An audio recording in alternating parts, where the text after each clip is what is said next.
Good afternoon, dear students. Can you hear me?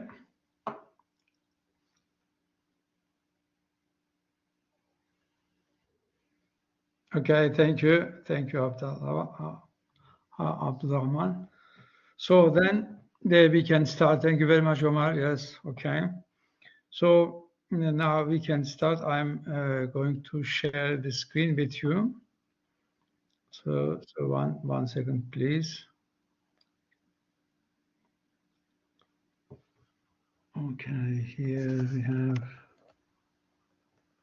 something.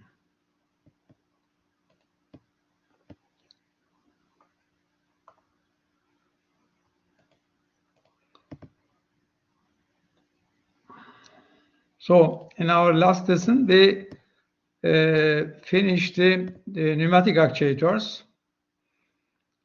So isn't it? Do you remember?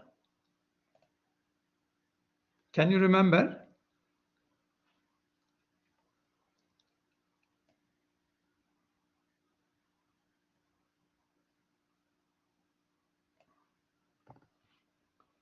So today we will start. We are going to start with the hydraulic actuators. Okay, the hydraulic actuators.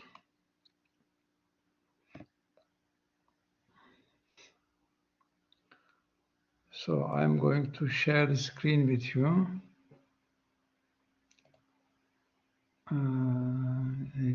Okay. So to make our launch. Okay.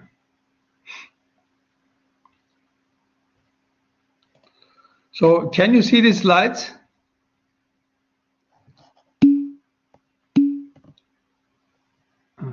Okay, I cannot see the slides, but let's see.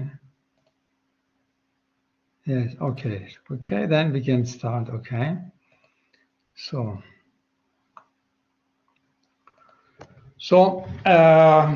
today we start to talk about the hydraulic actuators. So there is a similarity between hydraulic actuators and pneumatic actuators because we learned the pneumatic actuators, we discussed, and so there is a certain relation between hydraulic actuators and pneumatic actuators. So only the energy transfer are different. Symbol-wise, there is a similarity. Function-wise, also there is a certain similarity, but in hydraulic we use fluid to transfer the power or energy. In pneumatic we use gas, I mean this air. So, and the behavior of fluidic and the gas are different. I mean the fluid and the gas are different. That's the reason we have different technology. So we say there are two different technologies, hydraulic and pneumatic. So before we start with the actuators, the actuators we use to do the work, to execute the work. And before we start to talk about the actuators, first of all, we have to discuss the topic of hydraulic energy. So what is the hydraulic energy and is it available and or not, or can we produce and how can we produce and all those things. So before that, I will show a video. Let's see, this video is here. Okay, you can also use this video link, and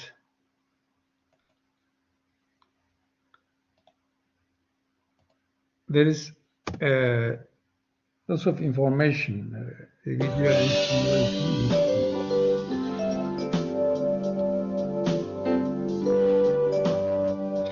so can you see the video? It's okay, everything. Can you follow? See, I need your voice because I cannot see what you are writing. So hydraulics basic level, is it seeable?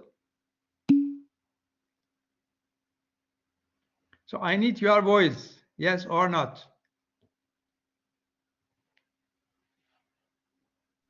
Yes. Okay, so let's continue then.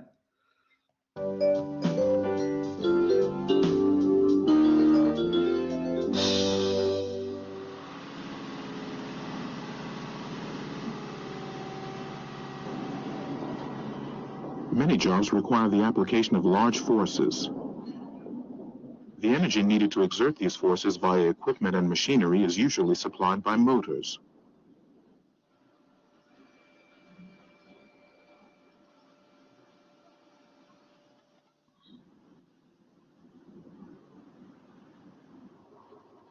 But the energy provided by a drive unit is often in a form not suitable for directly powering the working elements. This diesel drive shaft, for example, can't operate the dumper directly. An electric motor can't directly operate this press. The energy must first be converted into a usable form and then, of course, transmitted to the working location.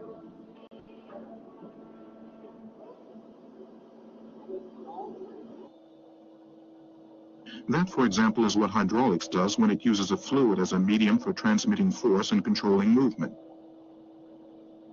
Several physical properties of fluids make this possible.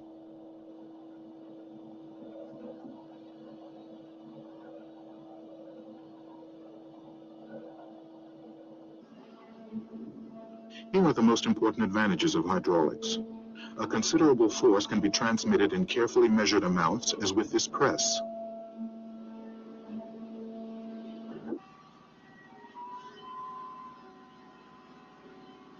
Hydraulic drives have a very good performance-to-weight ratio, which is an advantage in mobile systems.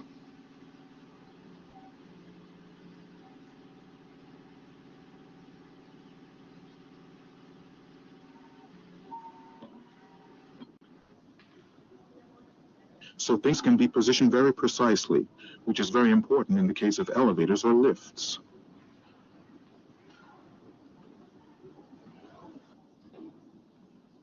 Hydraulic motion is uniform, and speeds are variable.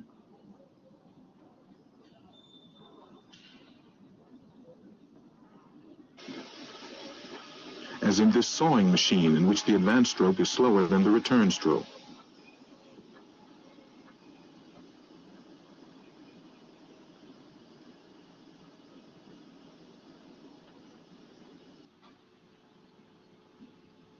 Hydraulic systems can be started up under maximum load. This is important, for example, in platform lifts. Effective overload protection is also easy to implement.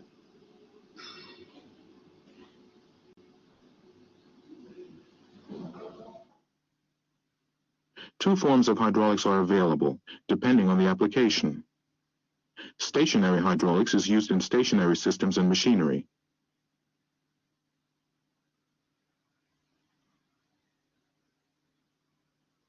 Mobile hydraulics is used in construction, vehicles, and aircraft. But the physical laws involved are the same in both forms.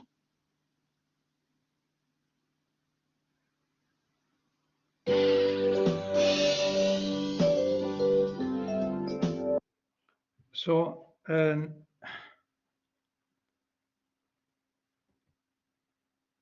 let's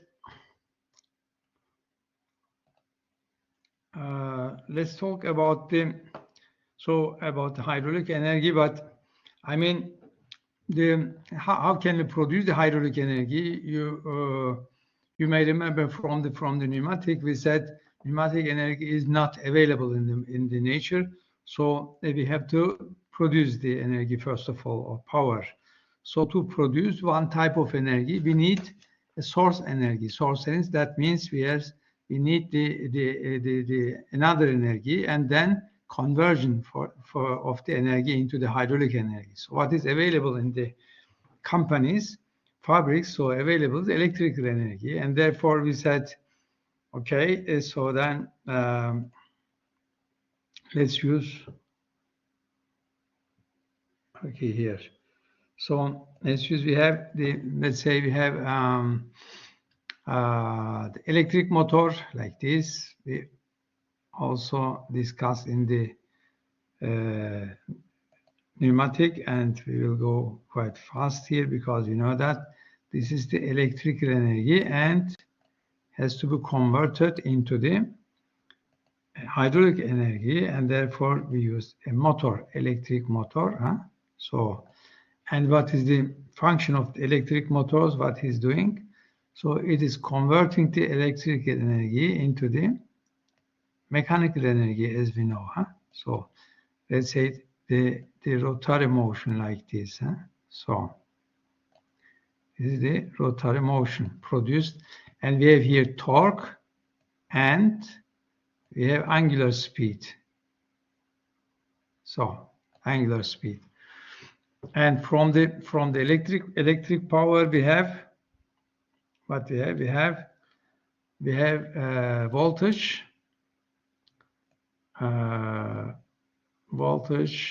and we have a current. That means I current. So volt, here we have this is the ampere. Here we have the unit wise, this is the ampere. And here we have voltage.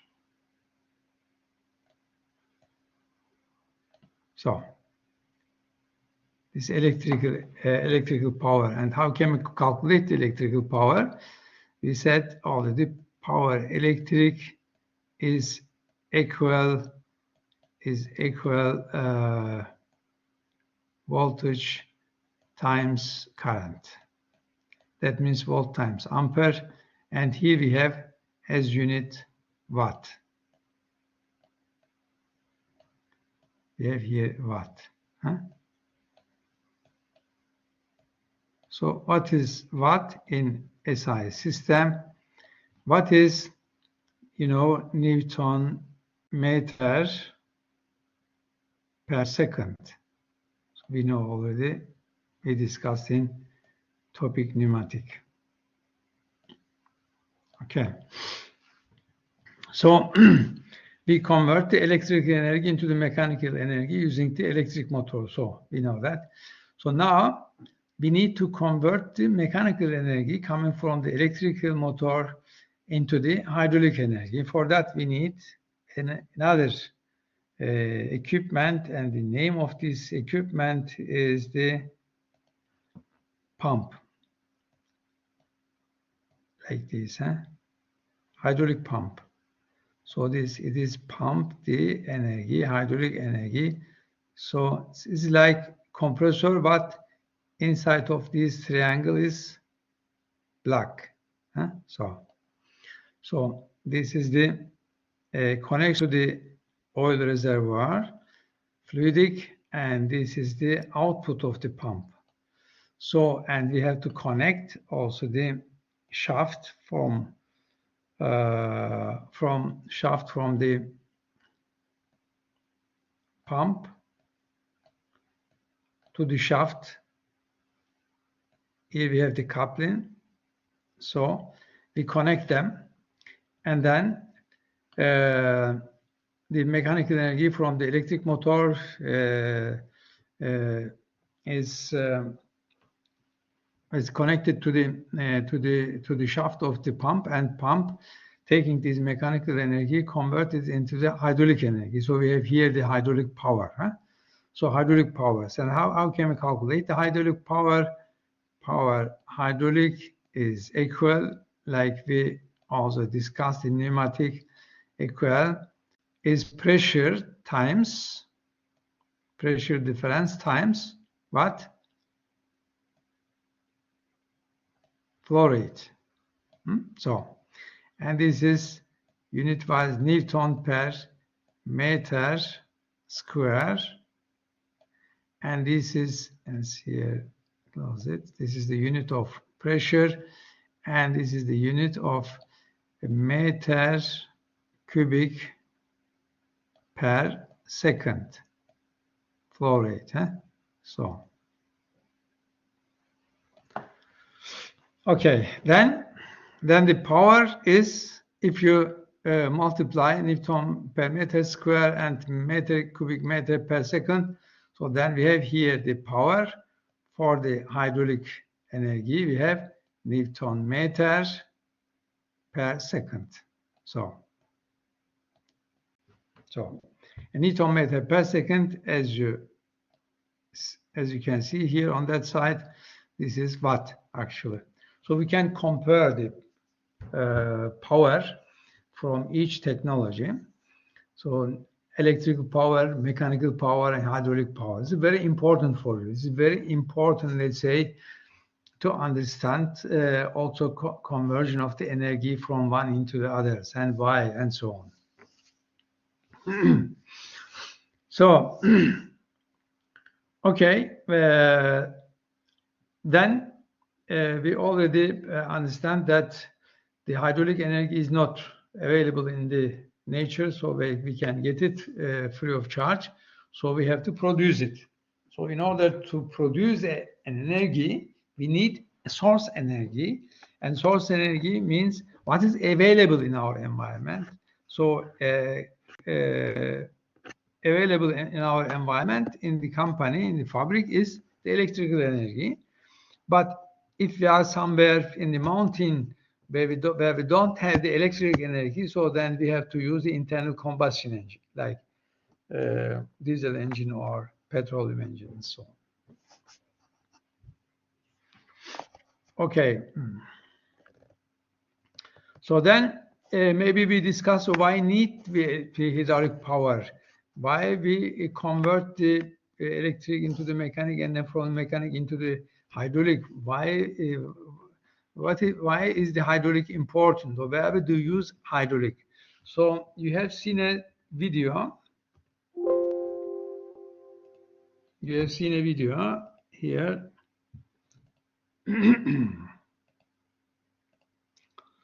And this is, so, and you have seen we use the hydraulic as especially in two areas. One of them is the mobile hydraulic. The other one is the stationary hydraulic. And stationary hydraulic, actually, we are going to discuss. Stationary hydraulic means the hydraulic we use in the companies, in the fabrics. So, and after discussing the energy as say hydraulic as an energy, so let's talk a little bit about let's continue with the video with the physical principle.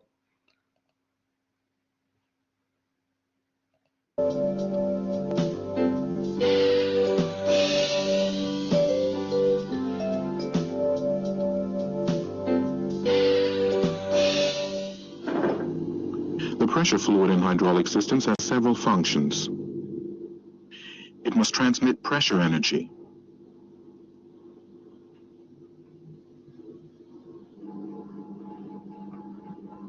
And it must also serve as a lubricant for moving parts in the system, while at the same time protecting metal parts from corrosion.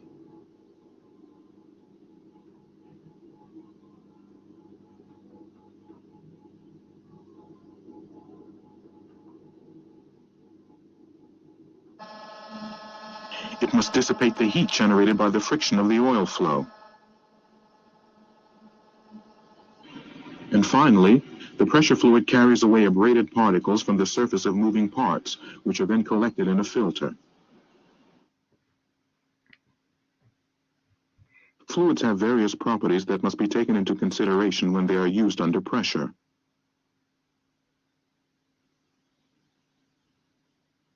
Water is very thin, so we say that it has a low viscosity.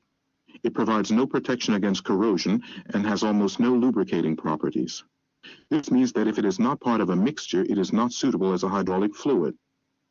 In general, mineral or synthetic oils are used in hydraulic systems.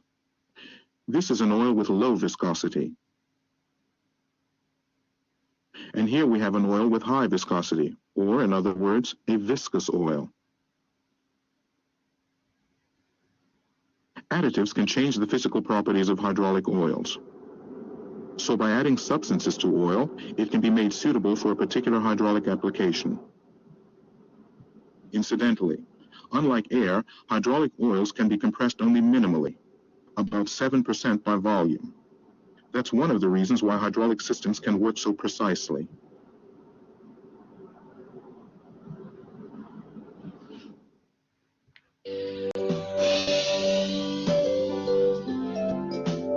So here we have watched a video about the hydraulic, the main principle of the fluidic. So it's had two important things. One of them is the fluidic we are using in hydraulic system has a viscosity. And the viscosity is very important, the low viscosity, high viscosity, and so on. And the other one is the hydraulic is not compressible, so less compress, 7% is set per volume. So 7% compressibility is not too much. Comparing to the pneumatic is nothing actually. So in pneumatic, you know, we transfer the energy, deliver the energy using the air. So air is gas, and the compressible, so and not calculable. I mean, it is quite difficult to control the air or the energy transferred by air. But if we use the fluidic, I mean, like oil and so on, and it is much more, let's say, the stable, and we can control the energy. That means we can easily control the speed and the position when we drive an axis, for example. Another important thing for the hydraulic, I mean, what is the difference between pneumatic and hydraulic? So this is the question we are discussing now. Another important thing is, of course, the oil is very sensitive against the temperature. If the temperature is getting higher, so viscosity is changed. So therefore, we have to be careful if we use the hydraulic system. So temperature is very important. So we have to keep the temperature, let's say, around 40 degrees and so on, not too much, between 40 and 60, not too much. Huh? So less temperature, I mean the 10 or 5 or under 0, also affect the behavior of the parts which are moving by moving by hydraulic energy and so on. Okay, viscosity we talked, and the compressibility we talked. So therefore, hydraulic more or less precise comparing with pneumatic, but much more precise systems are the mechanical systems. So like the servo systems, if we use the servo electric with, let's say, the screw types of axis or the teeth belt axis and so on. Okay, so then maybe talk a little bit about the pressure, because, you know, if you say hydraulic, if you use the hydraulic energy or pneumatic energy, it's the same. The pressure is very important and flow rate is very important. And you can easily understand that two important parameters or properties of the system, of hydraulic pneumatic systems, actually we use in the applications, and it helps us to process what we want. The one of them is the pressures. It affects the forces and the torques or moments, and the other one is the flow rate, and flow rates affect the speed and so on. Okay, let's talk a little bit about this. Watch the video about the physical principle, pressure and flow rate.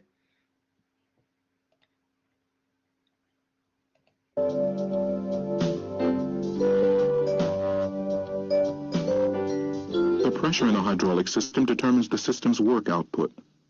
This pressure is created when a force is applied to a surface.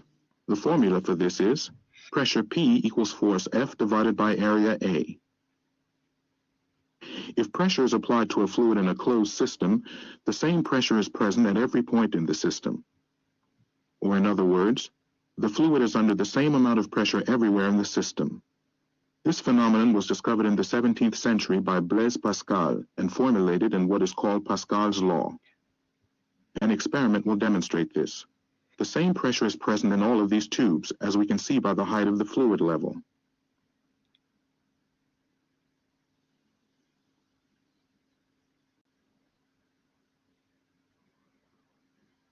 What this means in actual practice is that the force applied to any point in the hydraulic system can be used at any other point, because the force is propagated evenly within the entire system. In effect, the fluid acts like a mechanical piston rod.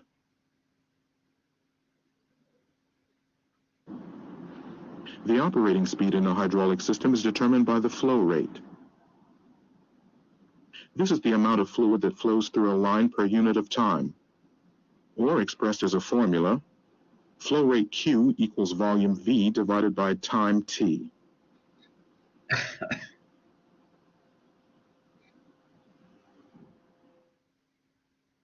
If it takes about 10 seconds to fill this 2-liter container, then the flow rate is 12 liters per minute, or 0.2 liters per second.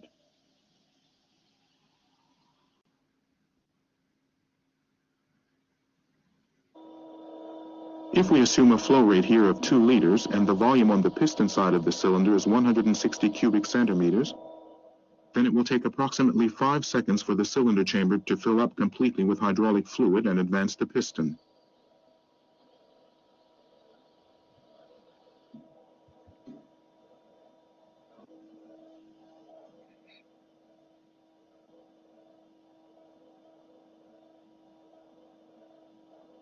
At a rate of 4 liters per minute, the piston advances at twice the speed. This is how the operating speed of a hydraulic system is controlled.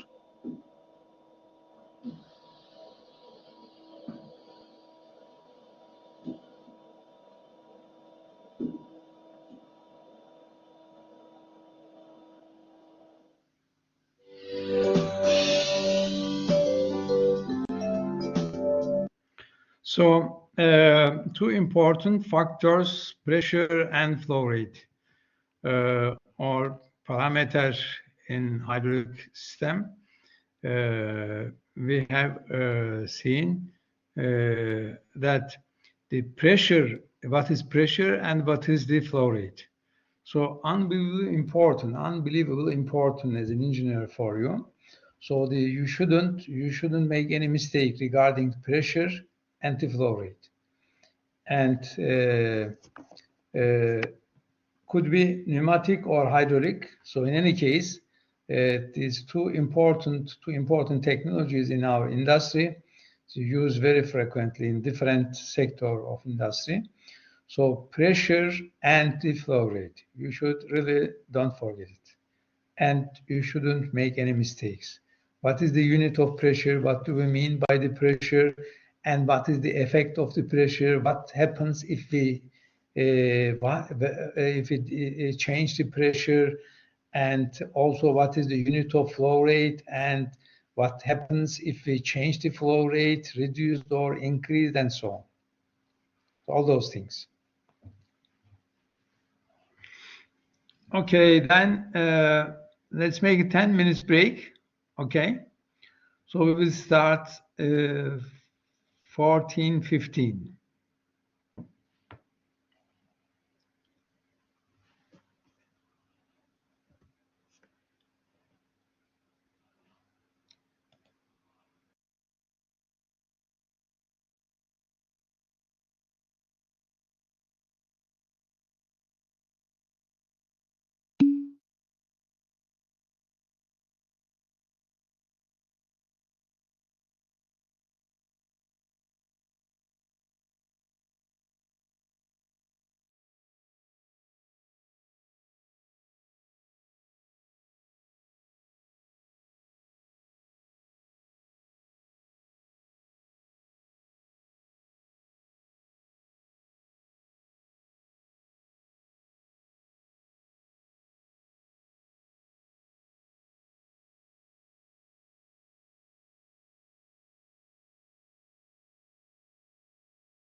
So I think we can start.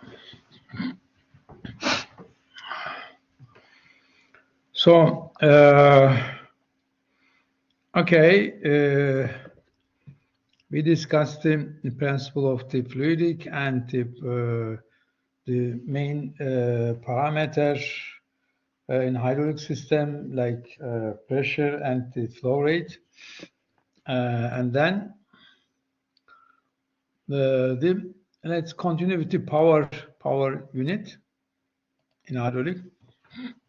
So the power supply section or power unit, you see here in the picture the power unit of hydraulic. So what we have here, so let's use the laser pointer. So what we have in this power unit, so here we have the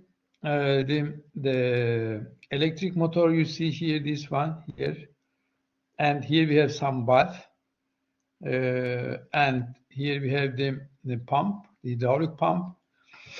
We drive with the hydraulic electric motor with the pump, and the pump, and then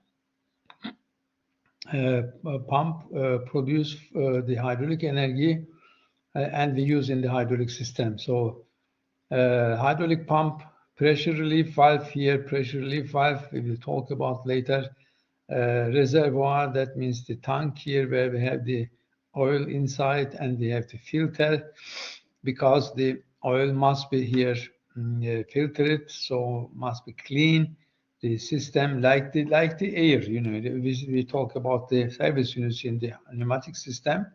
So in hydraulics also, the in hydraulic system also the fluidic must be quite clean. But since the fluidic is, let's say, flowing through the equipment, hydraulic equipment, mechanical equipment, there are relative motion between the mechanical parts. So it creates certain abrasion, and this abrasion produce some particles, metal particles, which we don't like in hydraulic system.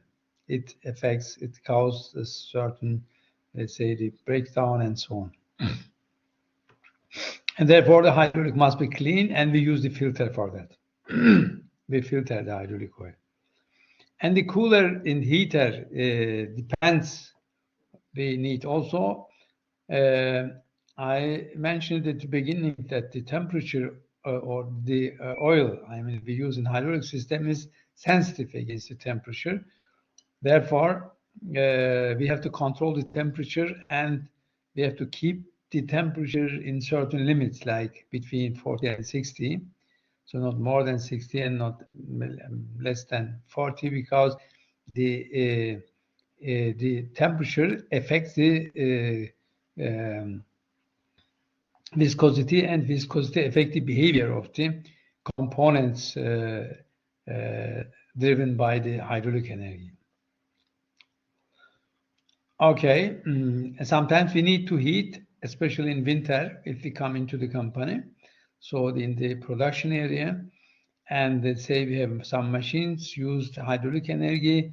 So if oil is quite cold, I mean the temperature is quite low, like 10 or 5 or maybe near 10 and so on, and that means the viscosity is getting higher. So the viscosity has certain viscosity limit, and therefore they have to heat the oil, bring in certain temperatures so that they achieve the suitable viscosity, and then we have to run the system. Okay, drive unit. Hydraulic systems are driven by the motors, electric motors, combustion engine. If we don't have the electric motors, so electrical motors generally provides the mechanical power for the pump in stationary hydraulics. So of course we are talking about the stationary hydraulics, not mobile hydraulics. Is different. I mean the difference principle in principle not, but the different components, different, I mean, the system. Combustion engines are generally used in mobile hydraulics. So hydraulic pumps, the most important component in the power supply units is the hydraulic pump. So these drafts in the hydraulic fluid from the reservoir and delivers it via the system of the lines in the hydraulic installation against the opposing the resistance. You know, if you drive the hydraulic oil into the system, so the resistance, I mean, there's the resistance against the flowing. So that's the what he's talking about. And we increase the pressure, and certain amount of pressure we lose to overcome this resistance. So the pump basically performs two functions. It creates a partial vacuum at the pump inlet port and take oil in. So the vacuum enables the atmospheric pressure to force fluid from the reservoir into the pump, so creating the vacuum. And the other function is the mechanical action of the pump traps the fluid within the pump cavities, transports it through the pump and forces it into the hydraulic systems.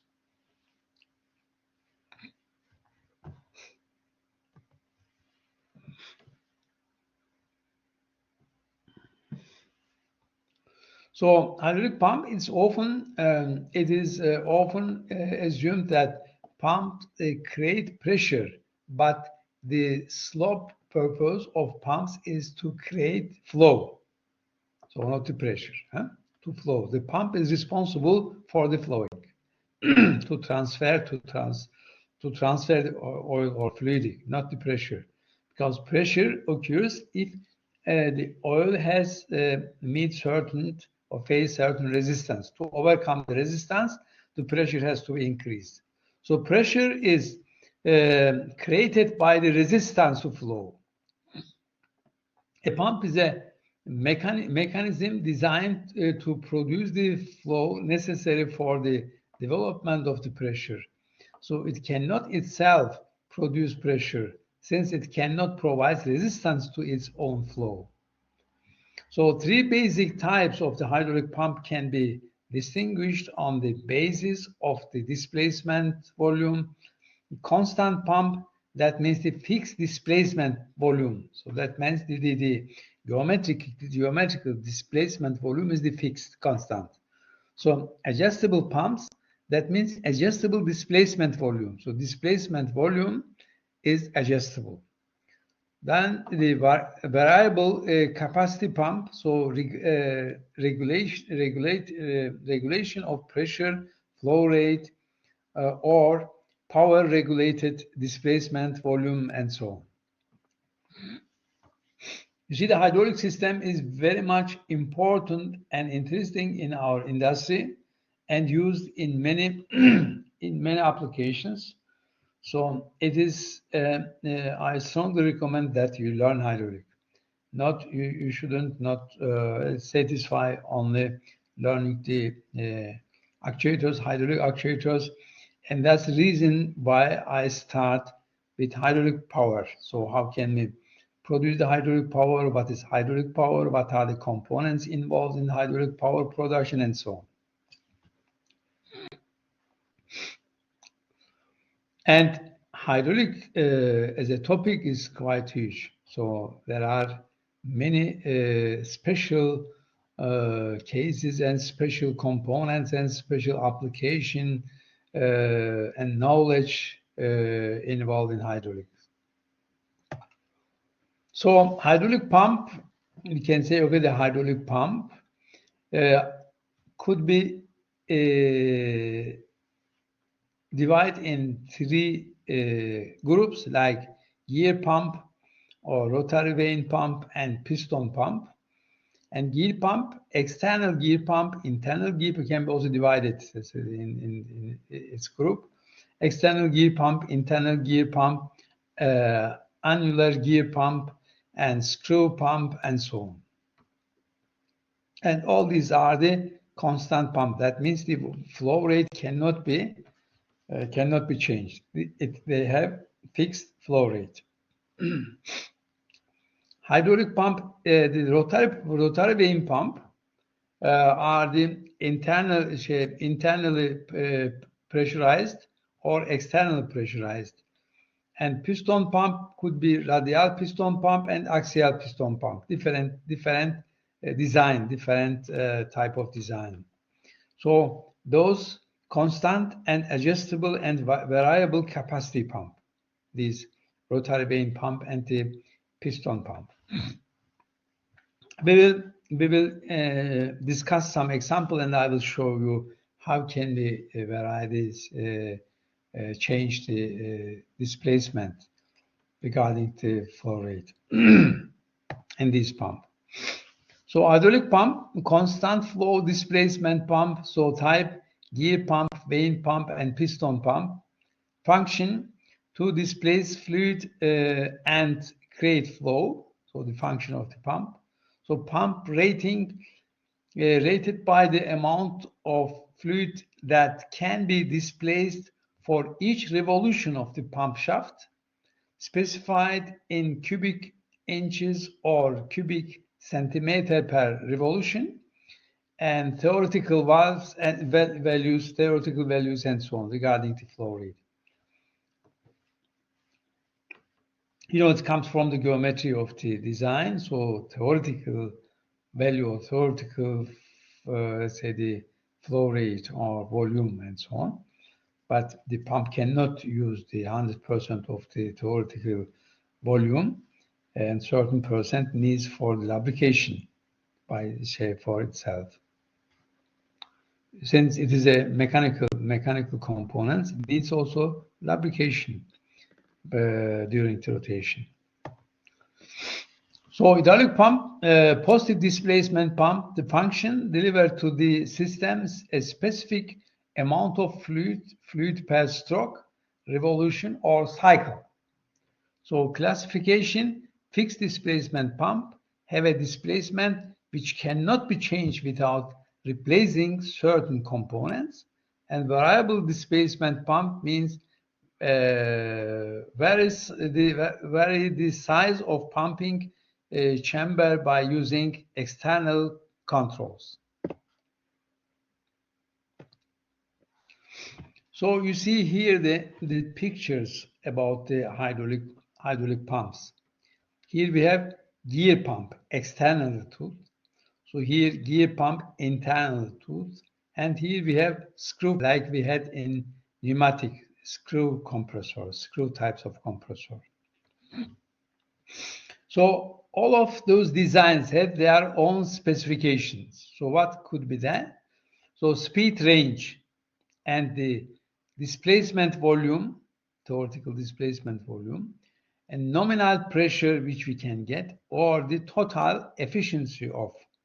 So those are the parameters we use to select pump for our hydraulic unit. If you later work in a hydraulic company, so maybe you have to design a hydraulic power unit, and then, or you have to select a pump, a suitable pump for your hydraulic power unit, and therefore you have to decide which type of pump should be the gear pump or piston pump or internal gear or external gear or any other type of pump. So what could be the parameter for selections? So one of them is the, of course, speed range, in which speed you are going to drive it, and displacement volume, which is related for the flow rate, and the nominal pressure, so the pressure, so in limits here given, and the total efficiency, of course.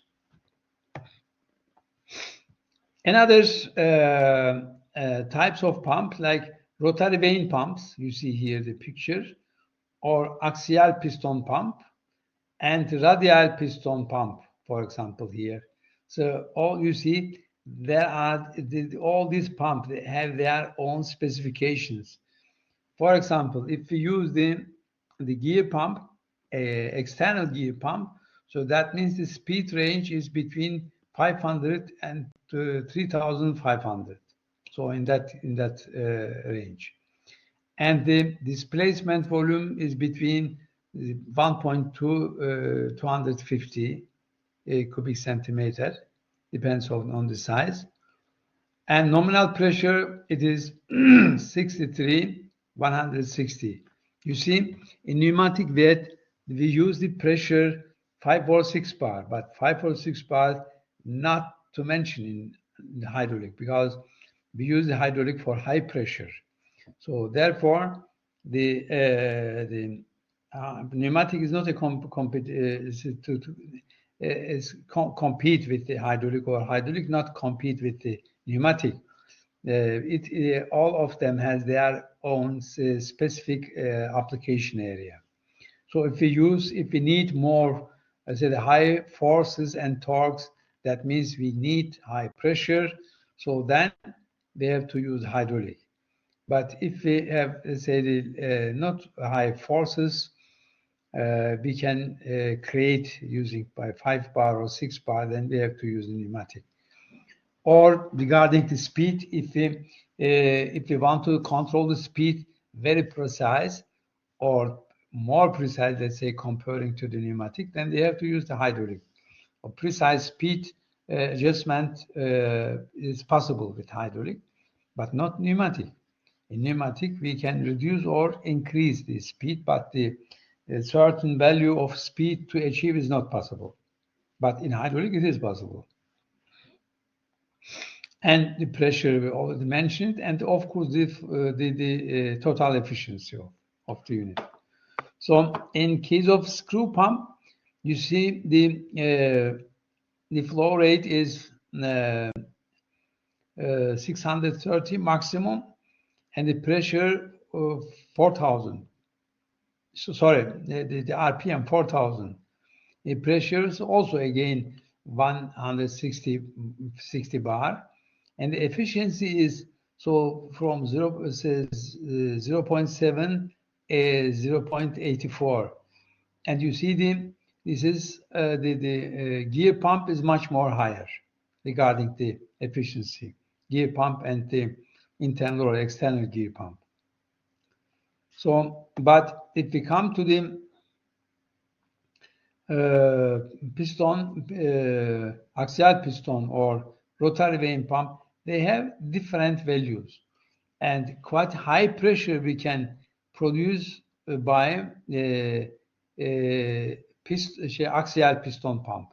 It is 800 around, so we can produce the 300 250, and with radial piston pump also 220 320 is possible, the pressure. But this we cannot produce with rotary vane pump. This is not possible. It comes from the design. And also the flow rate is also interesting here. So hydraulic pump, let's watch a video. Maybe it could be important to find a video to show the hydraulic pump. So let's try.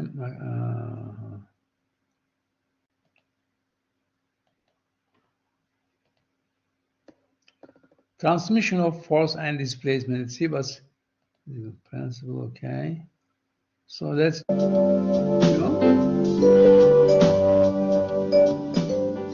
We've seen how the propagation of pressure in a closed system can transmit force.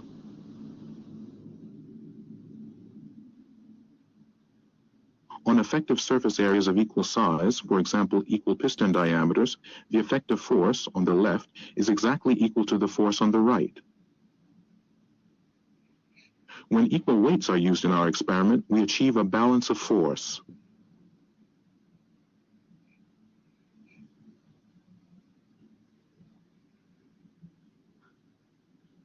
But if the ratio of the effective surface areas is, for example, 1 to 3, 3 times the load on the right can be supported. Once again, we have a state of balance. Thus, in a hydraulic system, force can be transmitted or stepped down.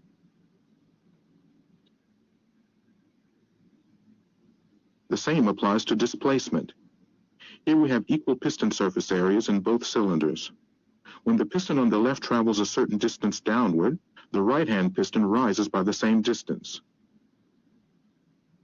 But if the right-hand piston has 3 times the surface area, it travels only a third of the distance of the left piston.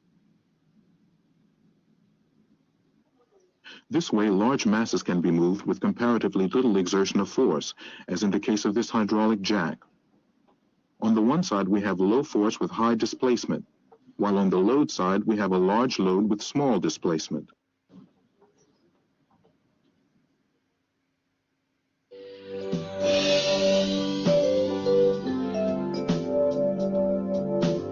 So in this video, we have seen the relation regarding the force and the cross section.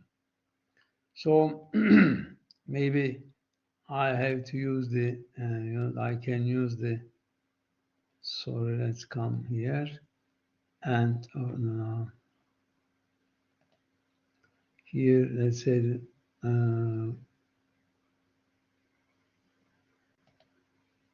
whiteboard, and let's try to explain that. So,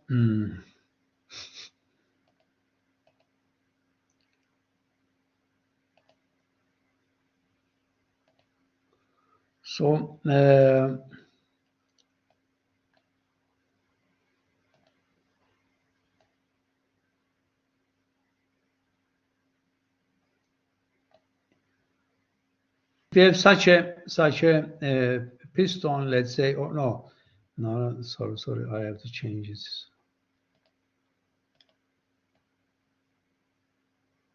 Let's have an hydraulic linear actuator, like we had in pneumatic hydraulic linear actuator. So hydraulic piston like this, and hydraulic cylinder. So this is the piston, and this is piston rod here, and okay, and then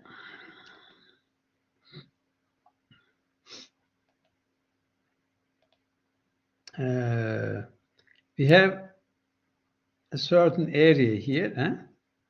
So this is the piston section here, like cross section here, so, and this we call a piston section, cross section. So then if we want to calculate the force acting in that direction, for example, let's say this is F1, and here we can easily see F1 is equal a piston section times pressure, isn't it? So pressure. So what is the unit of pressure? Unit of pressure is Newton per meter square. So, and the area is meter square. So then here force will be Newton, like this. So you see, if we want to increase the force, we have increased the pressure. By increasing the pressure, we can increase the force. Because in hydraulic it is possible. So the pressure could be 40, 80, 100, 200, 300, 800, and so on, 600, and so on. So, but if you use the hydraulic system with high pressure, so then the components of the hydraulic system getting expensive, because under a big pressure the components has to work, and special materials, special treatment, and so on, and therefore the price of the component is also higher comparing to the pneumatic system, because you are working with high pressure, and high pressure means more quality regarding the products. A leakage problem is very important also in hydraulic. Okay, if we have the hydraulic motor, like we use, let's say, the hydraulic motor here, another actuators, hydraulic motors, the rotary actuator is like this, hydraulic motor. So this is the symbol of hydraulic motor. That means it can provide rotation in both direction, left or right, like this. This is the hydraulic motor. So this hydraulic cylinder, hydraulic linear actuator, rotary actuator. So in case of rotary actuator, so we have here, torque, isn't it? Torque and angular speed. Angular speed. And here we have, in case of linear motion, we have force and linear speed. So, and you may remember we already discussed that we can calculate the power of the piston. Power of the piston here is equal F times and force times linear speed. So, and here power of the electric motor, the mechanical power we have here, force times speed, linear speed, and speed is, the unit is meter per second, and the force is Newton, as you know, Newton, and power will be what? Newton meter per second, watt, as we discussed before. So, and here in that case, the power, the rotary actuator, power of motor, hydraulic motor, is equal torque times angular speed. So, the angular speed is the radian per second. This is the unit, radian per second. And here this Newton meter, torque is Newton meter, as you know, Newton meter, this is the unit of torque, and then here Newton meter per second. So this is the unit of the power for rotary motion. So you see,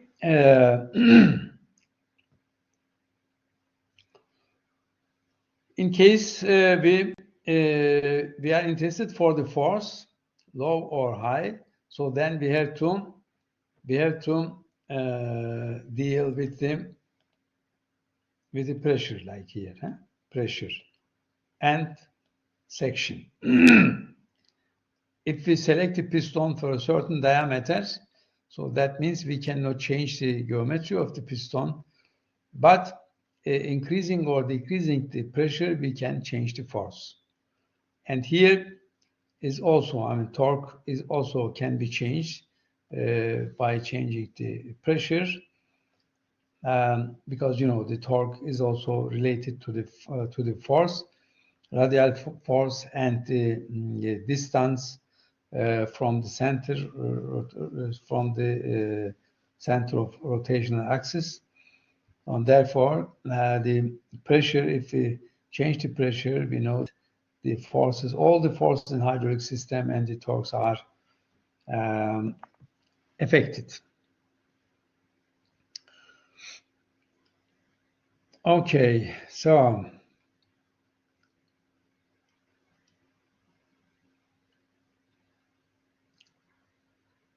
maybe an interesting question, again, we discussed in the pneumatic.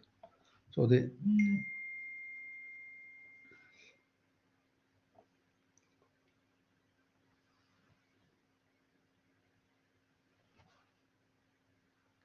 one second, please.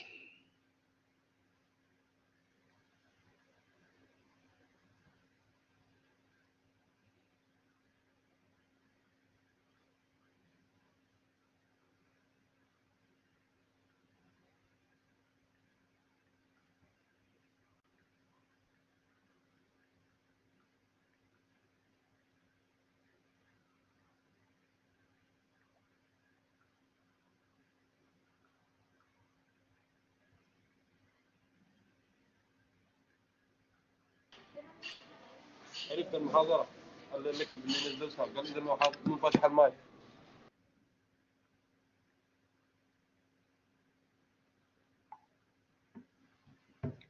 So the question is, why we convert the mechanical energy into the getting from the electric motor, we convert the mechanical energy into the hydraulic energy, and from the hydraulic energy at the end, we convert the hydraulic energy into the mechanical energy to do the work. So why we use the hydraulic in between? That means, what are the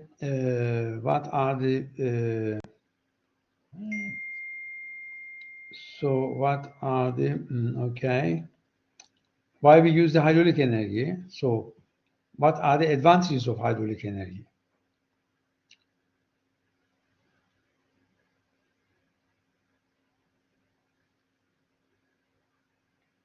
So we use the hydraulic energy because we can very easily adjust the pressure, and by adjusting the pressure, we can easily adjust the forces and torques. So another important things, we can really create higher forces because we can achieve higher pressure in hydraulic systems. And also, we can, by varying the flow rate, we can change the speed of the actuators.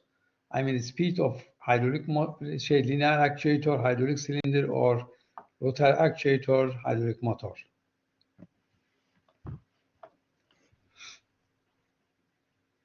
Okay, let's come again to the video, and we continue with the video.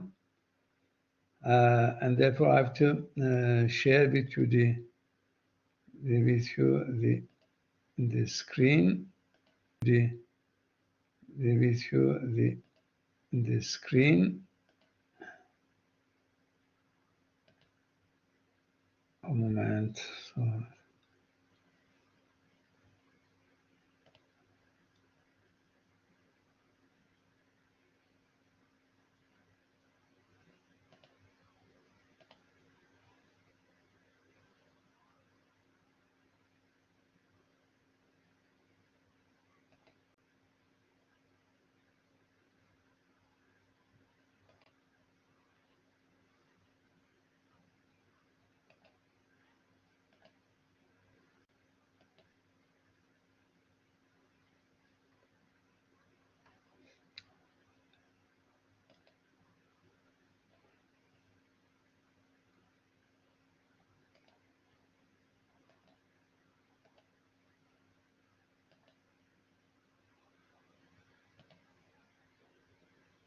okay, let's check the video again.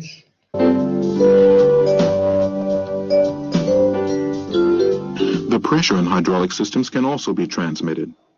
In our example, a pressure of 50 bars applied to the left side of the cylinder. This exerts a force which, of course, also acts on the right side. But since the piston surface on the right side is only about half as large, which we'll discuss in just a moment, the resulting pressure is approximately twice as high, that is, about 90 bar.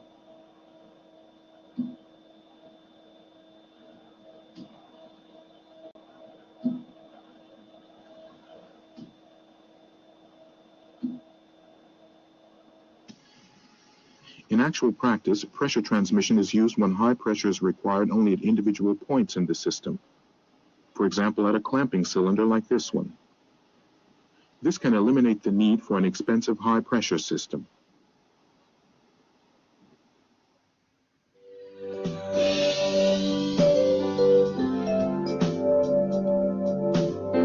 Okay, let's talk about the flow rate.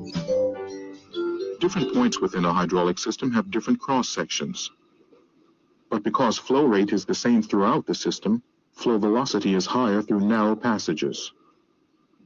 At flow velocities of less than 4 to 6 meters per second, the fluid flows evenly, although slightly faster in the center of the pipe than along the walls. This is called laminar flow.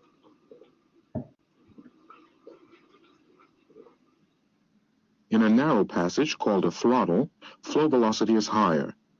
This causes turbulence and loss of pressure. The higher the flow velocity, the lower the pressure. Our experiment shows this clearly. The lowest water column is over the narrow passage in the middle tube, which means that pressure is lowest at this point. So here you see the pressure is quite lower comparing to this one, to this and this one. So why is the pressure here lower? So because the flow, say the speed here in the tube is higher than this location and this location. Huh? So therefore, where we have the higher speed in the pipe, so in that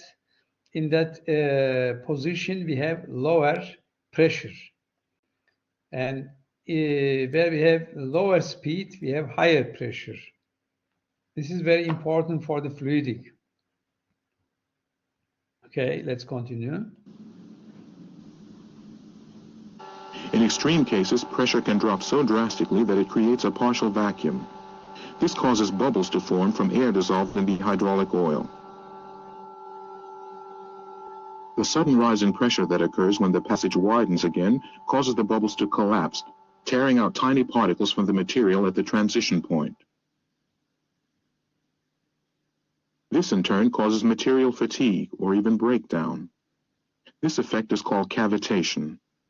In practice, these phenomena occur primarily in the bores of components and at the control edges of valves. Every place where there is a change in cross-section. The sudden compression of the gas bubbles when pressure rises again causes high temperatures. So cavitation is a very important thing. That means if the pressure drops down very fast, so then the suddenness the increased. So on the mechanical surface, there are certain abrasion, and those type of abrasion comes from the cavitation. So this is another negative, say, the effects of the hydraulic if we have quite, let's say, high pressure down, pressure drop. Okay. And if these temperatures exceed 830 degrees centigrade, it can cause spontaneous combustion, as happens in a diesel engine. This leads then to small shock waves throughout the system and premature aging of the hydraulic oil. Like here, you see the pressure is increasing. Dimensioning a hydraulic system adequately can lessen the effect of all these negative occurrences.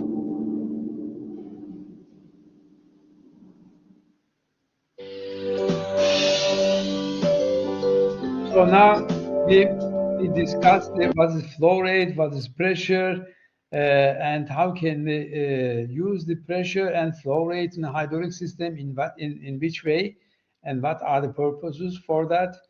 And then let's come to the basic design of the hydraulic system.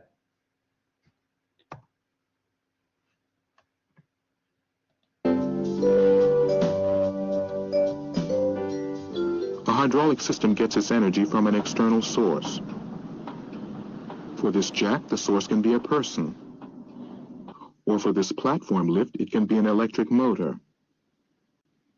Let's stay with the platform lift as an example. A gear pump transforms the energy from the electric motor into hydraulic energy. The transmitting medium for this energy is the hydraulic oil. The actual working component, the plunger of the platform lift, is the piston of a hydraulic cylinder. But for all this to work, a hydraulic system needs a so-called power control section. This component is made up of valves with differing functions. This simple system clearly illustrates system design. The power supply unit, the power control section, and the drive unit.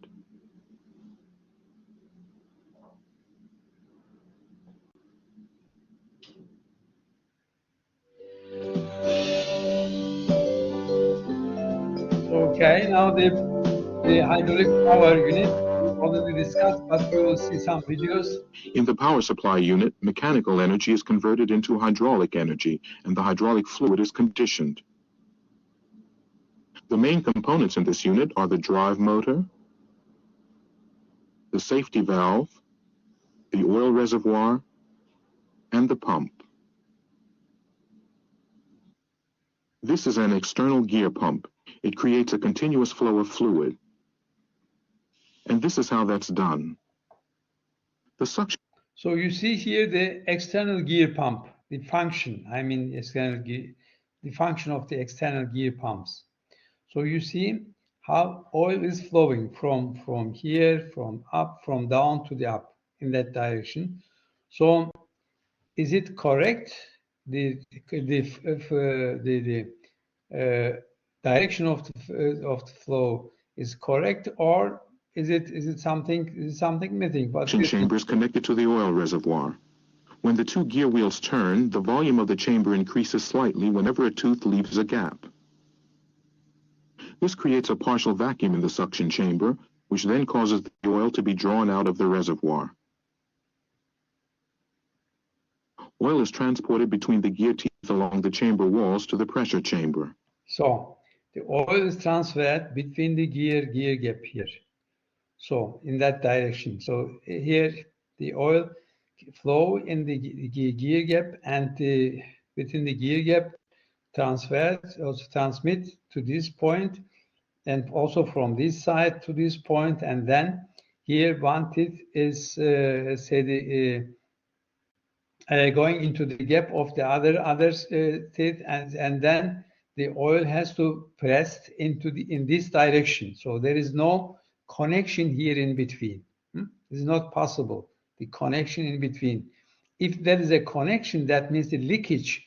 So the pump doesn't work. That means the pump is not efficient. The intermeshing teeth prevent the oil in the middle from flowing back. The oil now flows from the pressure chamber into the line, where it is displaced by the oil being supplied continually from the gear wheels.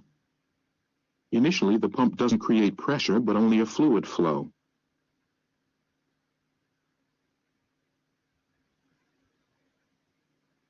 Not until the fluid meets with resistance, for example, line resistance or a load, as in the case of our platform lift, does hydraulic pressure build up. So you see here, this is our reservoir where we have the oil or fluidic, and pump is turning. So in that direction, the gear pump, and taking the oil from the reservoir and transferring or transmit in the gaps of the teeth. And here we have the pressure zone. Pressure zone, that means the oil is under pressure. So it has to go in that direction. So in that direction, that means through the pipe. So it comes to this location where we have a heavy load. So the oil starts to have a resistance here. So that's the oil has resistance here, and because of the resistance, the pressure increased in the pipe, the pressure of the fluid, and pump is started to work under pressure to deliver the oil under the pressure. So then, since the pressure increased in the oil because of the resistance, so then it starts. We built the high pressure, and pressure times the surface here. This is a circular surface. I mean, here under this load, the pressure times surface gives the force, which acting on the surface here of the load, and load starts to move in horizontal direction. So you will see now. When pressure is higher than the resistance of the workload, the piston begins to advance until it reaches its end position. Let's see, yeah. So if we start to deliver, that means the pump doesn't stop and still runs and try to deliver the oil. It is dangerous now, because you see there is no place anymore where oil can flow in. So the places are fulfilled with oil. So if the pump doesn't stop and try to deliver the oil, that means the pressure increased. And the pressure increased if you have no any pressure relief or pressure any safety valve. Let's say the safety is suitable word in that case. Safety valve that save the system, so the pipe maybe gets broken. So you will see now. If the pump continues to supply fluid and pressure continues to rise, something will eventually have to give. Either the line will burst. So it's happened now. The line breaks, huh? Because of the pressure. If the pressure increase quite, or they achieve a high, quite high level where the pipe cannot resist anymore and breaks. So, and we have to avoid it. In order to avoid it, now you will see there is a valve we use. The pressure is the safety valve. The function is safety of this valve. So we avoid to have such a breaks. Or the pump or cylinder will be damaged. This is prevented by a pressure relief valve, which is set to the maximum pressure of the pump. So this is the pressure relief valve, and it is very interesting, important valve here. So we have a spring here, as you see here. I will explain that. We have a spring here on one side, and we have a screw, and by driving the screw, so by driving the screw, we reduce the length of the spring and we apply the spring force here from this side, and the spring force on the other side has to be balanced with the pressure force comes from the fluidic pressure force. So the pressure force from the fluidic side, spring force from the spring side, so must be in balance. If we have the higher pressure on the fluidic side, so that means the fluidic can, by its force,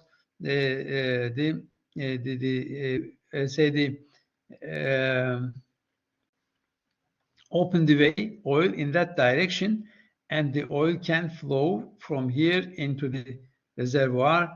So then we can avoid that the pipe breaks. You will see now what has happened. It doesn't open until this pressure has been reached, at which time it channels the hydraulic oil back to the reservoir. It's usually combined with a pressure gauge to form a unit. So that means, so here, okay. This is prevented by a pressure relief valve, which is set to the maximum pressure of the pump. It doesn't open until this pressure has been reached. So that means the spring force has to be adjusted considering the maximum possible force which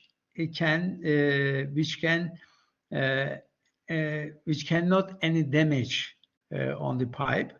So and then if the pressure in oil arrive the maximum value which is adjusted by the screw here, then this port gets open because the fluidic force, the pressure force comes from the fluidic. Say this overcome the spring force, and then the fluidic the oil can flow here through in the reservoir, so that the pump can deliver the oil. If we don't stop the pump, can deliver the oil into the reservoir. So the pressure cannot increase anymore. So then we can avoid any break in the line. And therefore, this is pressure relief valve, the function wise, known in hydraulic, but we can say also the safety valve. We can safety system using this valve. We adjust the valve for a certain value of the pressure which we need for the system. Let's say the system pressure for our forces and torques. So then if the pressure in hydraulic system arrive the level of this safety pressure, so then it gets open and the oil bypass from here into the reservoir. At which time it channels the hydraulic oil back to the reservoir. It's usually combined with a pressure gauge to form a unit. This external gear pump generates a constant flow rate. So what we have here is a constant action pump system.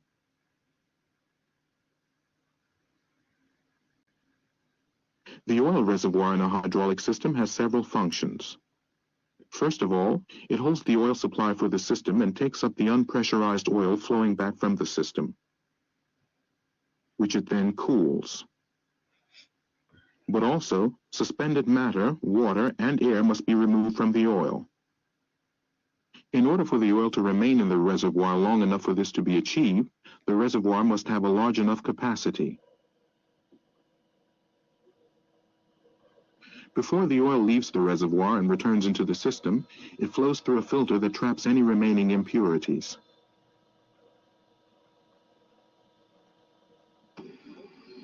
About 70% of all malfunctions in hydraulic systems are due to impurities in the oil. This is why it's so important to service the filter unit regularly. Incidentally, there are filters in the suction line, or in pressure lines, or in the return line.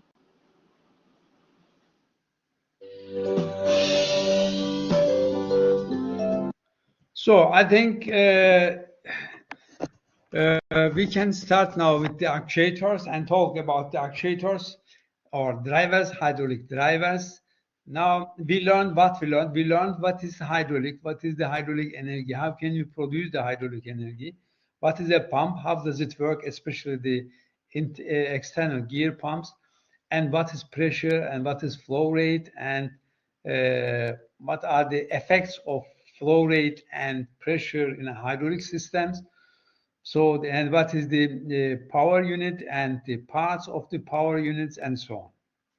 So now we will start with the, and we will talk about the pump and so on. I mean, the different type of pumps, and considering the specifications like the pressure or volume or theoretical volume or the efficiency and the RPM and so on.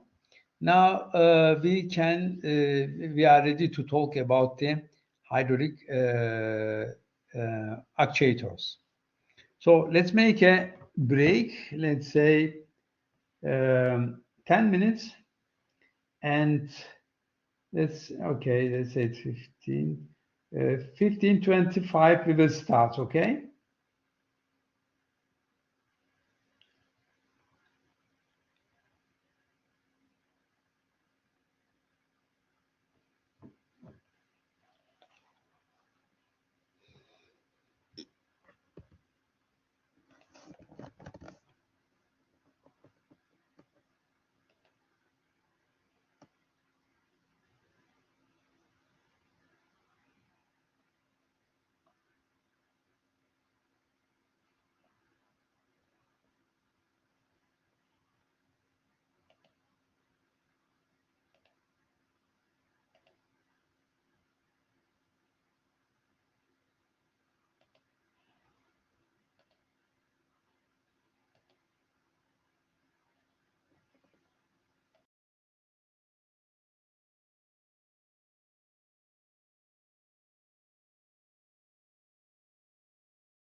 Okay, let's continue using the slides.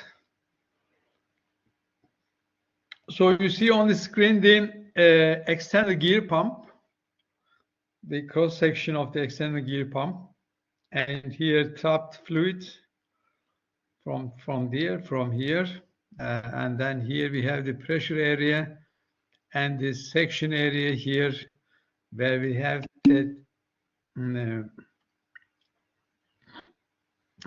we shouldn't have any leakage here. So then let's use the show laser printer, laser pointer.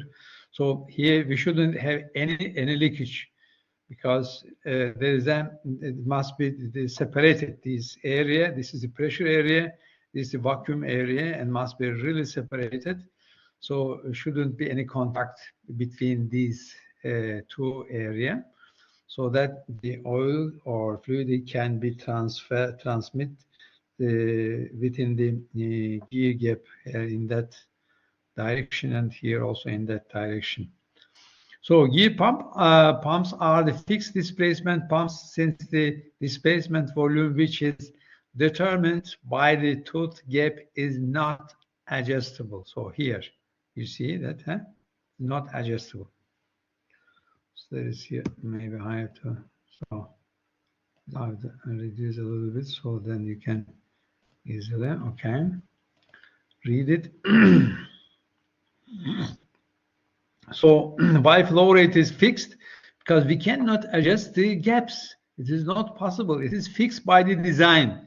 So we have a fixed theoretical volume defined by the gaps of the teeth, between the teeth. Okay. So there are, so nominal, say there are some pumps here indicated, or in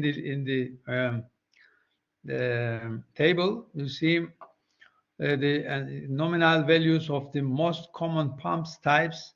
So we have the design construction type of design, say construction of the pumps, and the maximum pressure or maximum RPM revolution, and here maximum flow rate, minimum flow rate, and flow, and then efficiency, and so on.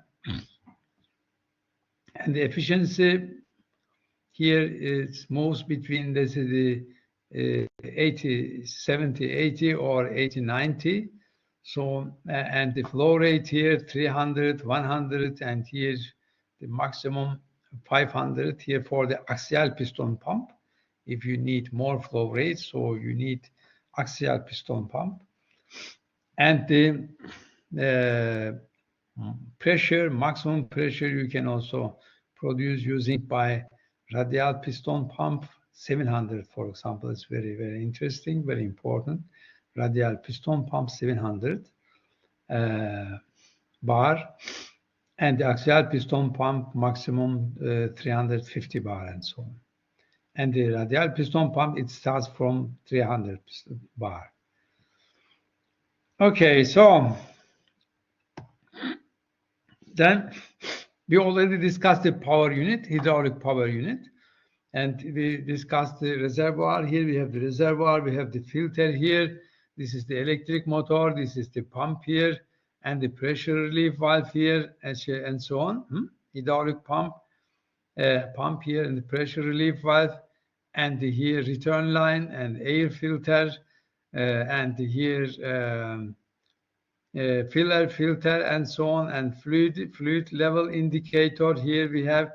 So we have to check the fluid level. Fluid level must be also, I mean, on a desired level, so that the system works. And here cleaning aperture, that means so we have take out this cover, and then we can clean the inside of the air reservoir. And here drain screw, and the baffle plate here in between the, this is the area where the oil come back from the system, and this is the area where the oil taken by the pump and pushing into the system. These two areas must be separated by the baffle plate because the dirtiness and the particles, metal particles, shouldn't easily come into this area to avoid let's say to damage the system. So, and here the section pipe and the section filter and so on, and electric motor and so on, we already said, huh? So we discussed. So the hydraulic reservoir, the reservoir in hydraulic system fulfills several tasks. So what is the task of a reservoir? Is it acts as an intake and storage reservoir for the hydraulic fluid required for operation of the system. So it dissipates heat. So we dissipate heats. I mean the heat transfer. So it separates air, water, and solid materials. So it supports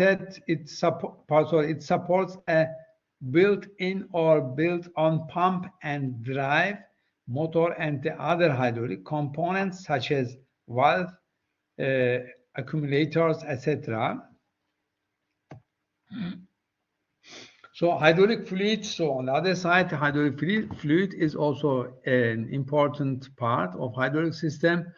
We already discussed at the beginning of our lessons regarding the properties of the hydraulic fluidic, especially the viscosity and so on. So the fluidic in the hydraulic system performs various tasks. For example, transmission of hydraulic energy, prevention of corrosion of moving internal parts, removal of dirt, abrasive matter, etc., and dissipation of heat. So dissipation of heat. This is what we expect from the hydraulic fluid. So let's come to the hydraulic actuators. Finally, our main topic, hydraulic actuators. So in hydraulic system, what is hydraulic actuator and what we are going to do with hydraulic actuators? But you can remember from the pneumatic, more or less, we will talk about the same, but different design and different component, of course, regarding the material and properties. So hydraulic cylinders converts hydraulic energy into mechanical energy. It generates linear movements if we are talking about the linear actuators, but there are also rotary actuators like hydraulic motor, and they are generating not linear rotary motion. There are two basic types, single acting, like in pneumatic, single acting linear actuators and double acting linear actuators. And this is, you see, a single acting linear actuators. Here you see single acting linear actuators or single acting cylinders. And this is a symbol, as you have learned in our pneumatic lessons. And this is spring can be here. So pushing the piston in that direction. And if you apply the hydraulic oil here from that side, so against the spring, so the piston moves in that direction. The piston rod connected to the piston also moves in that direction of right, sorry. And if we let's say connect this chamber into the tank, I mean that means the oil can flow easily into the tank by pressing by the force of spring coming from spring, like we learned in single acting cylinder pneumatic.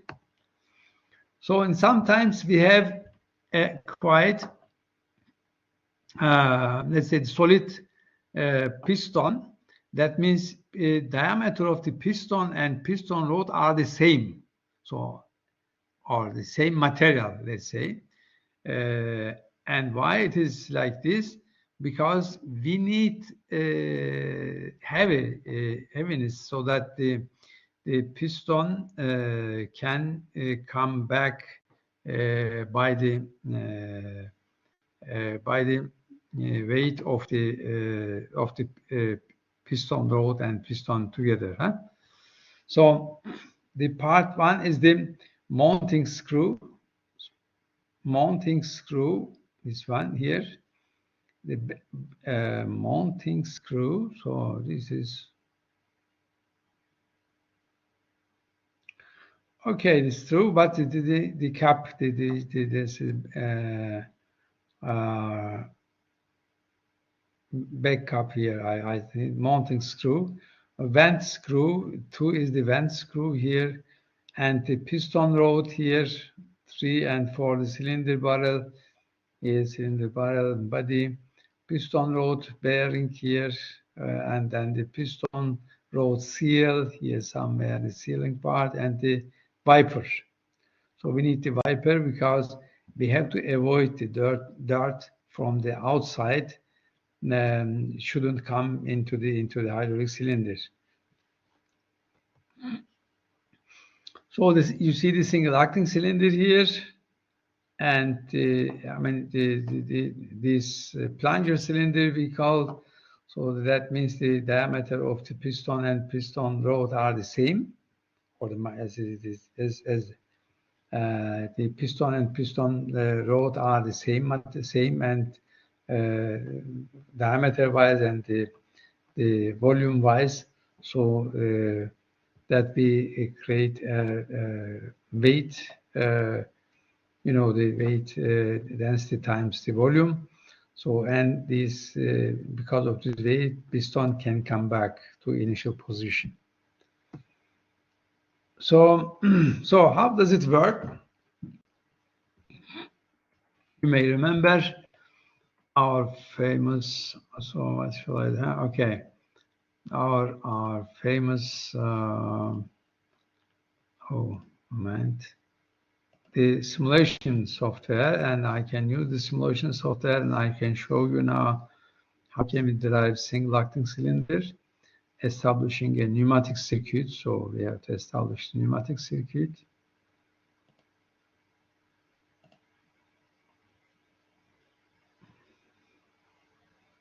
Okay.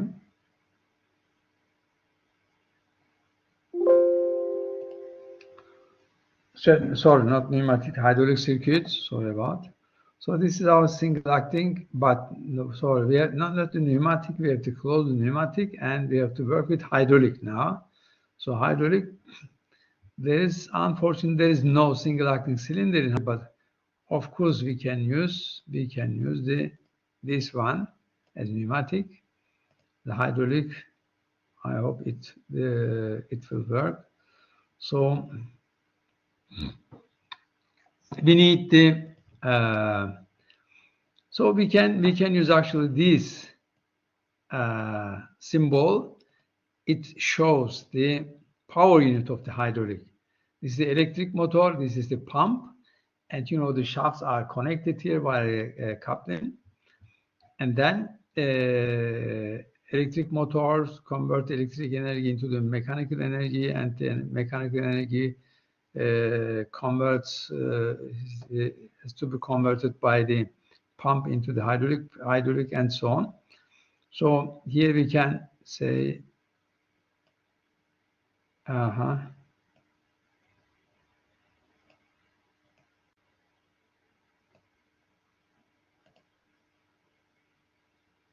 So it doesn't work, huh? Why? Because if we connect that, it is not possible. So that means single acting cylinder we shouldn't use in hydraulic, or the simulation at least doesn't make any sense. So then we have to do the double acting one. Double acting cylinder we can use, so, and double acting cylinder. This is the okay, pneumatic hydraulic thing. Okay, so This is single acting, but the simulation is not, not possible. So we have to use the double acting cylinder. And how can we drive the double acting cylinder? So maybe come here to the single acting cylinder. You can easily see from the slides. Here we have the power unit, and the power unit consists of electric motor, pump, and here pressure relief valve. You have already learned safety valve, huh? So we adjust let's say the pressure to a certain level, so that this level of pressure is safe for our system. So if the pressure increase and let's say increase to the safety pressure, value of pressure, so then this valve gets open and bypass the oil into the reservoir. So then pressure cannot increase anymore in the system. So therefore we call it pressure safety valve or safety valve. So this is if we have a let's say the mass on the piston. Mass means, let's use the column. If we have the mass, use another color because here there's a mass, so M, and the weight is acting in that direction. So the weight of the piston is G, and the G is equal M mass times gravitational acceleration. So this is meter per second square. See here, and this is the kilogram, the unit of the mass, kilogram, and G is what? Is Newton. So this is the definition of Newton. 1 kilogram mass is if any force which creates 1 meter per second square acceleration applying to the 1 kilogram mass is 1 Newton. So this is if we have a high mass here, that means in this position of the valve, you may remember in this position of the valve. So it is maybe easy to say this is the connected to the reservoir, and this is the connection to the output. So, and in that position of the valve, the energy is closed, and the fluid and the cylinder linear actuator is connected to the reservoir, so that by the force coming from the mass, gravitational force, so the oil can be pushed into the reservoir, so the piston can come to the initial position. But if you operate the valve and bring the valve in that position, that means we open the energy to the cylinder or linear actuator, so then the oil has enough pressure to push the piston in that direction to the, let's say, the advanced position. Okay, so this is more or less the same because we have here the piston and piston load is same diameter and dimension.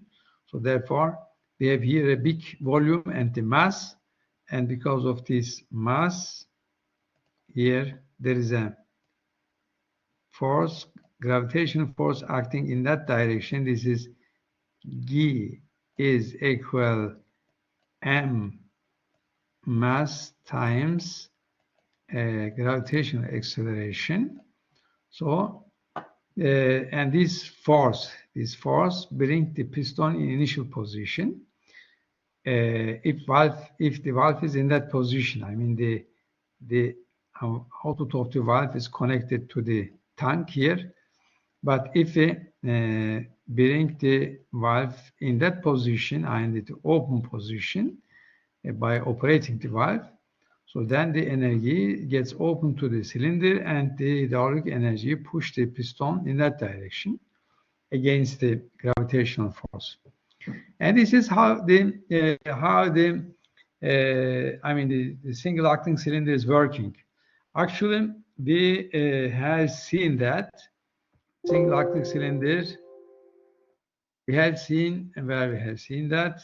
I will show you now. So where is our video? Here. So this is on the course.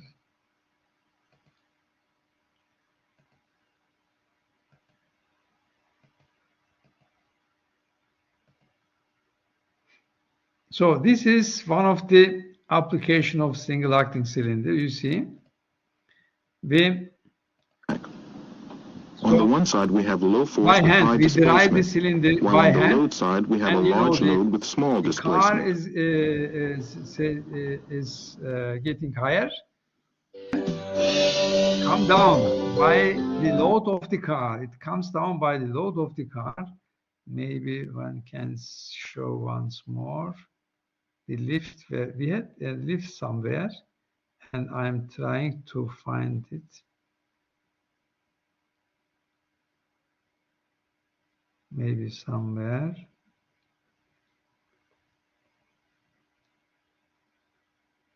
Here. So this is the same situation here.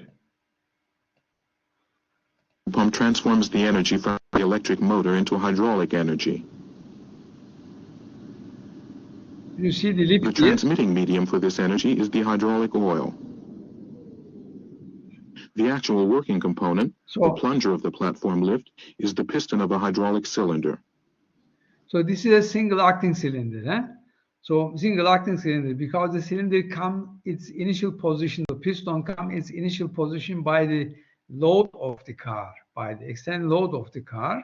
There is no need to use hydraulic energy to bring the car down, because I mean the weight of the car is enough to bring the piston down.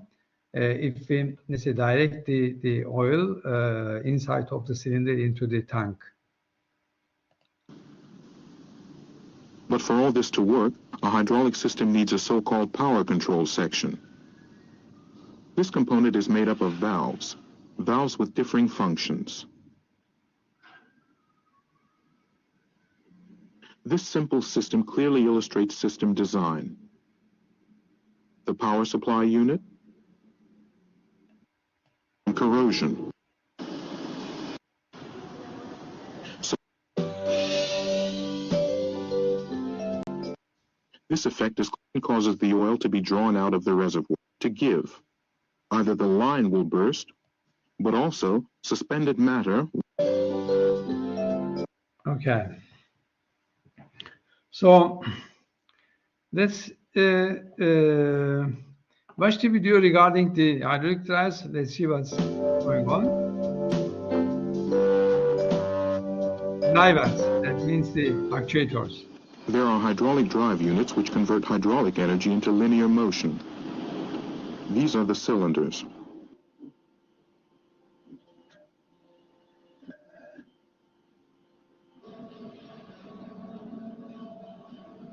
Rotary drives, or as they are also called, hydraulic motors, generate rotary motion.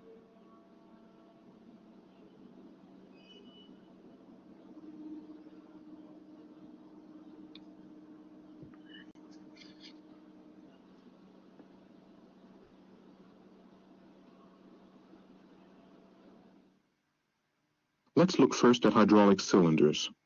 The single-acting cylinder. So This is a single-acting linear cylinder and actuator. its circuit symbol. It has one port for a working line. And this is how it works. When oil flows into the chamber, working pressure builds up and the piston advances. The cylinder can do work in only one direction. Even when oil pressure drops, nothing happens.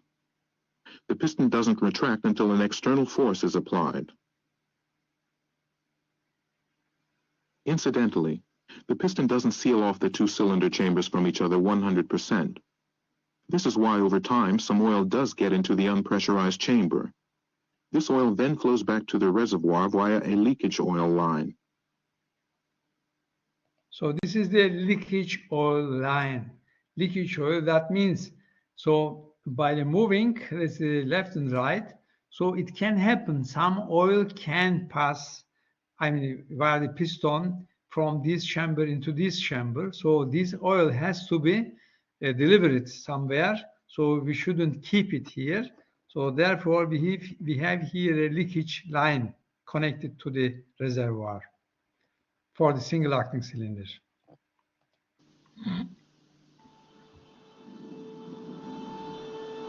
Here we see a single acting cylinder in a scissor type elevating platform. The single acting cylinder for the elevator. Yeah? The return stroke is powered by an external force. So the return this case, the weight of the stroke occurs by the external load and the load of the platform. But there are also single acting cylinders with spring return. This cylinder, which creates contact pressure as it advances, is returned by a spring.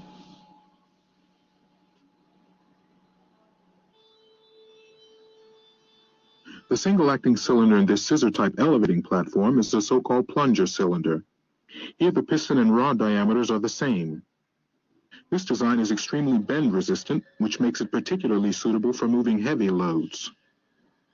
This is why plunger cylinders are often used in platform lifts. Okay. So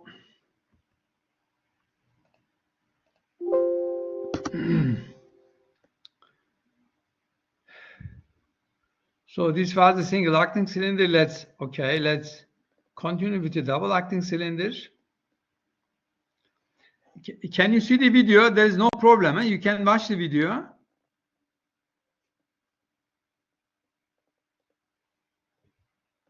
Are you there? Yes? No?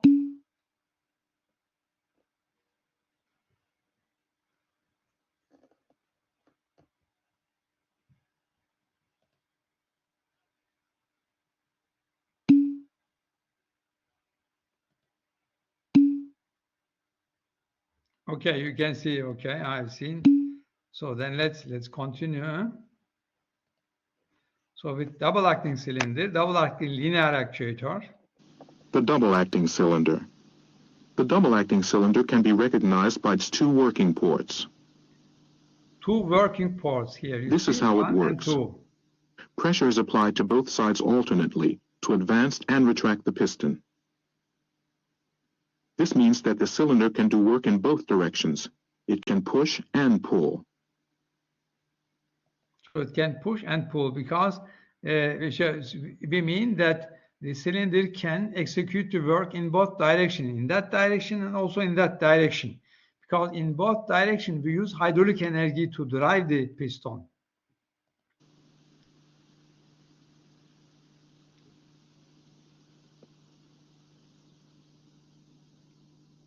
So this is the practice, you see in industry. The cylinder retracts faster than it advances.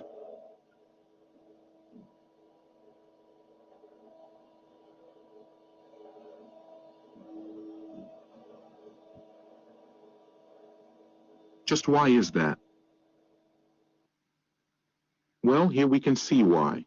The chamber on the rod side is smaller, so this is for moving heavy loads. Important question. So, Why is that?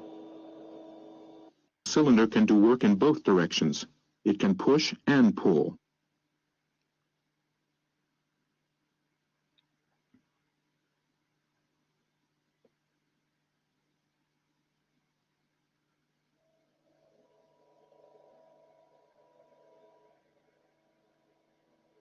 The cylinder retracts faster than it advances. So cylinder retracts faster than the advance. Why?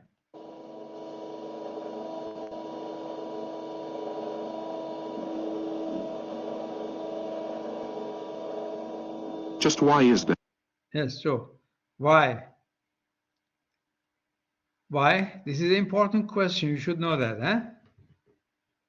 So why is it so? An answer?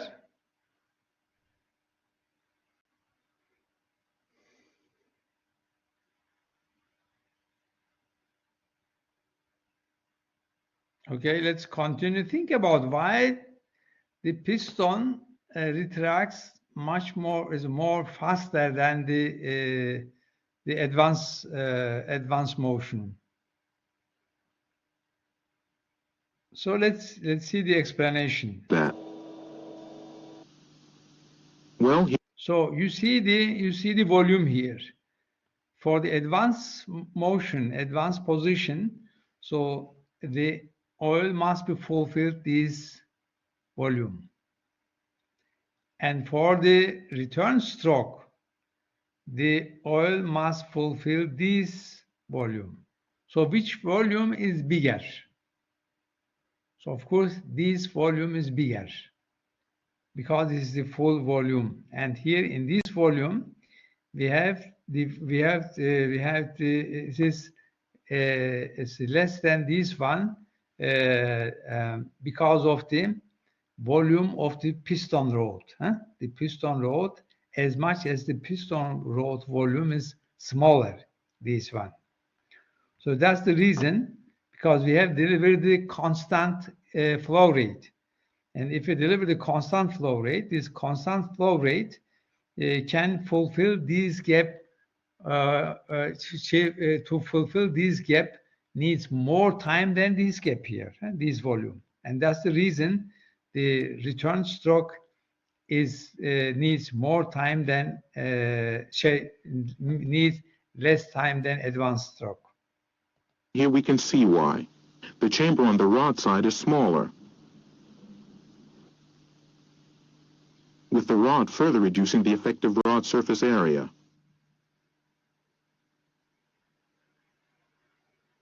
In actual practice, cylinders are often used in which the ratio of the two piston surfaces, and thus of the chamber volumes, is precisely set at 2:1.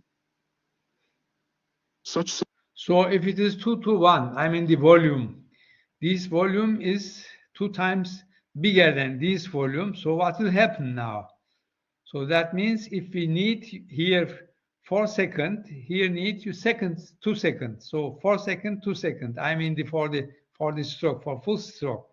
That means the speed is 2 times bigger here in return stroke. In advanced stroke, is one half. Say half the half of the advanced time. You need half time, let's say of the time for the advanced stroke. Cylinders are called differential cylinders. So this cylinder has a special name. We call it differential cylinder. From this we can derive the following. If force F1 equals P times A, and force F2 equal P times A over 2, then the force on the return stroke is equal to half that of the advanced stroke.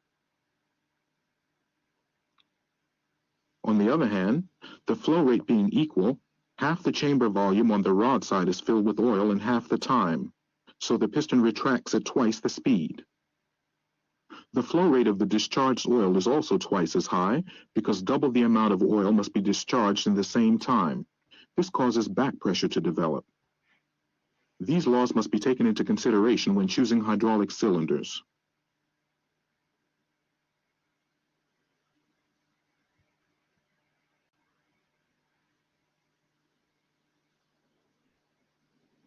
In this special cylinder for a press, the piston rod has almost the same diameter as the piston, making the difference between the two piston surface areas extreme. This means that a slow flow rate is sufficient for a relatively fast retraction of the piston. Varying piston speeds would be undesirable in this hydraulic steering mechanism because steering movements to the right and left must be at the same speed. For this reason, a balanced cylinder was used in this case. A balanced cylinder is one with a double-ended piston rod. An additional advantage of a rod like this is that it can move elements on both sides. hydraulic cylinder with a long stroke and a relatively short length is the telescopic cylinder, which comes both as a single-acting and a double-acting cylinder. And now to hydraulic motors. Okay, before we come to the hydraulic motors, we will discuss later. So maybe let's have an example using the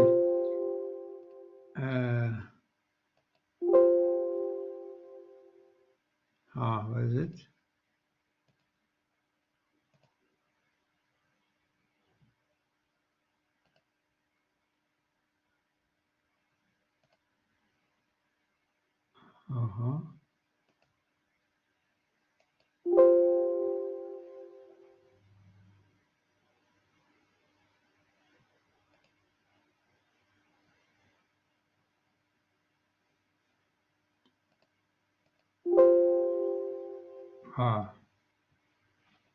Okay.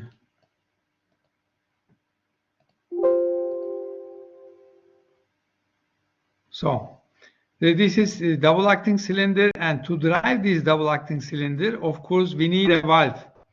And actually, in pneumatic, we learned already that to drive the double-acting cylinder, we need a valve, and this valve must be directional control valve and the four-way valve. Sorry, four-way valve. Yes, right. So this valve here. So, and this you have to connect to the pump, the pressure line, and this is the reservoir line and tank. We have to connect to the tank. So if we start the simulation, you will see we have here our hydraulic power unit, and the motor is already running. Electric motor and pump is also already running and provide the hydraulic energy. And we have here, you see, a pressure relief valve, and this pressure relief valve is the responsibility of the pressure relief valve is to check the pressure in the system. And if the pressure in the system is getting higher than the adjusted value here on the pressure relief valve or the safety valve, then the valve opens the oil into the reservoir, and the pressure cannot let's say, increase anymore, and it avoids any break in the system, hydraulic system. So you see, it works like this. If I operate the valve, so in that position, you see the P is connected to the line A is connected to the backside of the piston cylinder, and the piston moves forward.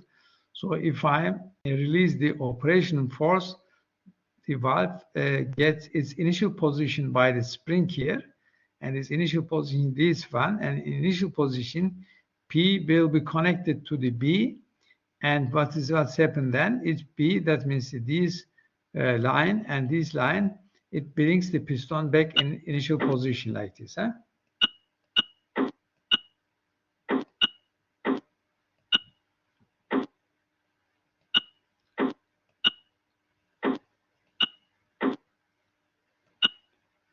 Okay, so then let's make a break, and after the break we will continue. So 10 minutes break, and we will start at 16:15.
Okay, we can continue. Let's have the, okay, fluid sim here. So we learn how can we drive the double-acting linear actuator using the four two-way valves.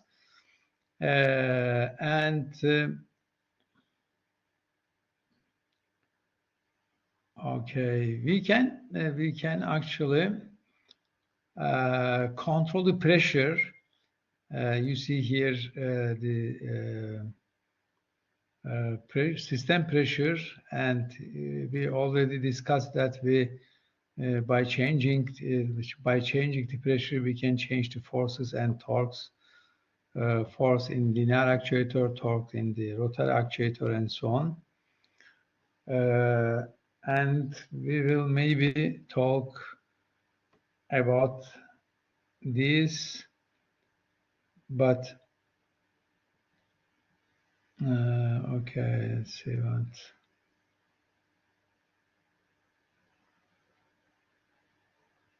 Let's come to the video. Let's continue with the video. Okay. Where is the video? Our video is here. So the hydraulic motor. The hydraulic motor is actually also like a double-acting linear actuator. Double-acting linear, not linear, rotary actuator. Double-acting, that means it can turn in both directions, left and right. You see here, this is the shaft of the hydraulic motor, and those are the connections, hydraulic connections, power connections from the hydraulic power unit. And let's see what's happening. Basically, they function just like hydraulic pumps, only the other way around. Can you hear the also voice of the video? Yes, I mean, I cannot see what you are writing because I'm sharing the screen. So I need your voice. If you say yes, okay.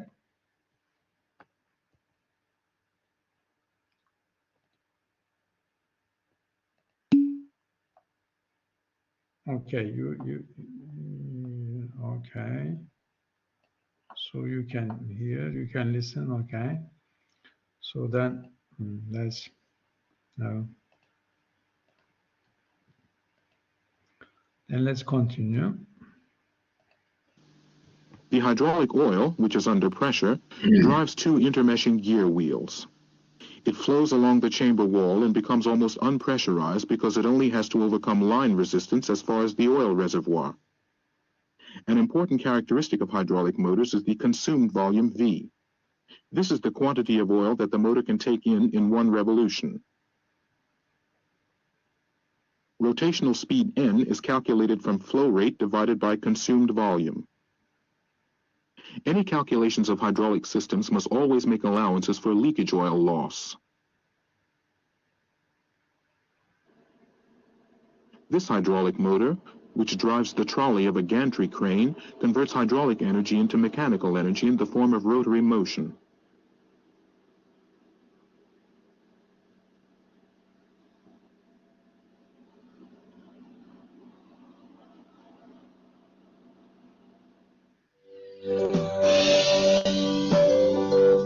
Okay, now we actually learned the linear actuator, hydraulic linear actuator as a cylinder, double-acting cylinder, and we can also we learned also what is the linear, what is the rotary actuator, like, sorry for that, is rotary actuator like this. This is a rotary. Oh, yeah, this spot is stop simulation. This is the rotary actuator, huh? Rotary actuator. That means we can use both of them. So this is the, okay, we have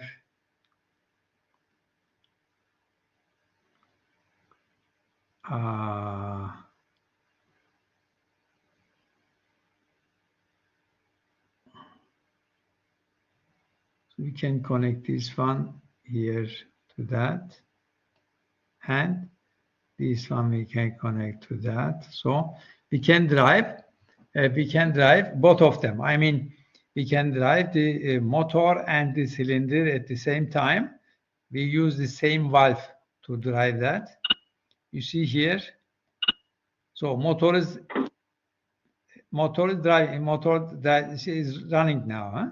You see, with the RPM 278.1 and so on. Huh? So 278 liter per minute. This is the flow rate. No, sorry, not flow rate. RPM per minute, rotation per minute. So, and turns in the other direction, I mean, against the same. So we drive the piston and rotor, motor at the same time. Of course, we can take the cylinder away. That's the linear actuator we can take away. And we can drive the on a motor like this. So you see, so it is running in that direction. Motor is running in that direction. You see that? Or I can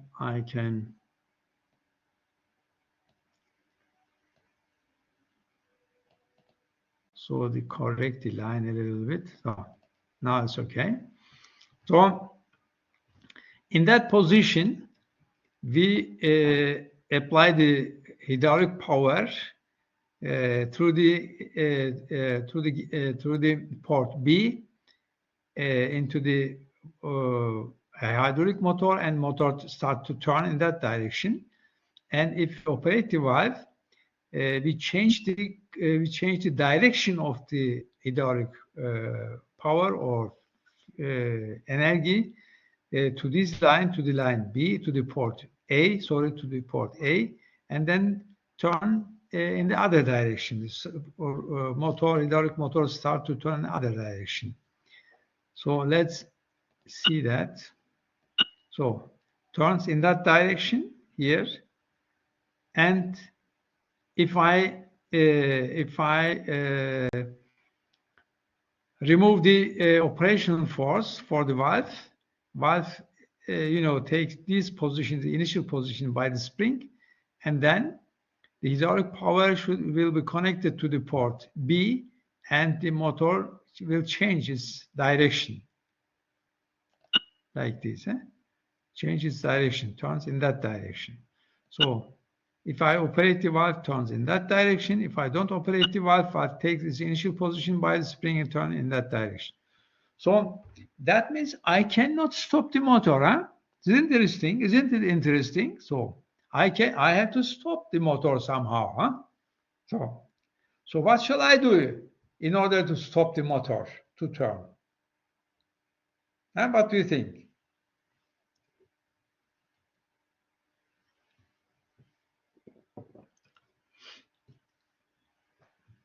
So it needs, let's say, a clever way of thinking. So we have two positions. We have a valve with two positions. Position, let's say, the 1 and position 2. In this position, let's say motor turn to left. In this position, motor turn to right. So what shall I do if I want to stop the motor? That means it shouldn't turn whether left nor right. Any answer? Any clever answer? I'm really interested to hear something. Huh?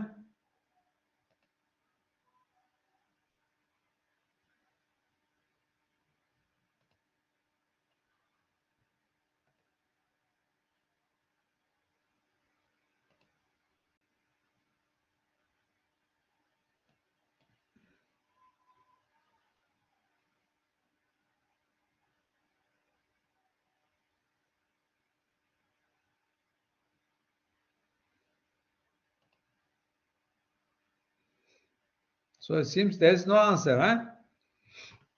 So you will wait till exam, okay? Then we will see in the exam. Okay. I I said this position is responsible for the to turn for turning to let's say to left, and this position we can, using this position we can change the direction to the direction of the turning. So, and to stop the motor somewhere in between, we need a additional position of the valve. That means this valve have two positions, four connections, A, B, P, T, four connections, but two positions, 1 and 2. So with two positions, it is not possible. Huh? So we need one more position, a middle position, in order to stop it in between somewhere. So where is that? Actuators, symbols, measurement instruments, proportional valves, directional control valves. Okay, here, directional valves. Okay.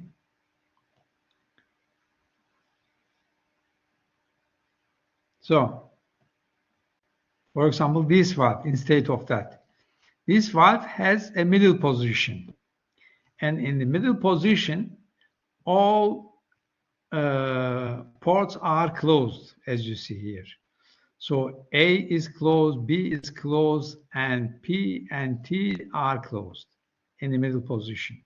So if I put this valve in the middle position, so there is no energy flow or no any connection between the ports, so the motor has to stop. So let's see that. Huh? Let's check it. Okay. Now start the simulation. So you see, there is no motion in that position. So if I operate the valve to this position, so it starts to turn in that direction. Huh? So, and if I operate for that, say if I bring into the middle position, motor stop. And if I operate for that position, motor turns in the other direction. Middle position, stop. This position, turn, let's say the right. And this position, turn left, and so on. Okay? So therefore, the positions of the valves has a certain meaning. So in this position, motor turns in, let's say, the direction in the right direction, and in the position left direction, and in the middle there is no motion. That means motor has to stop like this. So you see, there is no RPM, and here there is RPM 278, and here also 278 in other direction, but in the middle the RPM is 0. Okay, so we actually learned also what is the middle position on, and what does it mean? Can we stop? Can we not stop the motor somewhere? Or we can, instead of motor, we can use a cylinder, for example. We can take this out, the hydraulic motor. Instead of that, we can use the hydraulic cylinder, double acting cylinder here.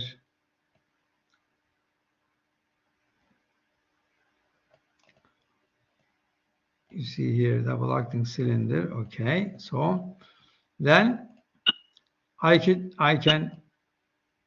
in that position, piston moves initial position. You see the initial position, but in that position, piston moves forward, and in that position, piston moves back. But in the middle position, I can stop the cylinder in between. Eh? So like this, for example. You see, I stop the cylinder before it arrive, before cylinder arrive its final position. I'm in the advanced position. I stop. So if so you see, operate once more, the piston reach its final position. So in order to see that much more clear, I can use a speed control valve or flow control valve. Flow control valve, that means I have to reduce the speed. I can reduce the speed of. So how can I reduce the speed? So I use a speed control valve. So where is it? I can use the speed control valve. So in a speed control like this, for example, So speed control valve like this. Okay.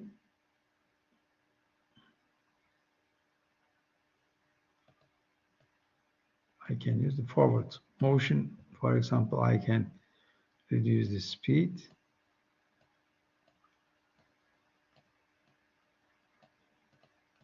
So I can put here.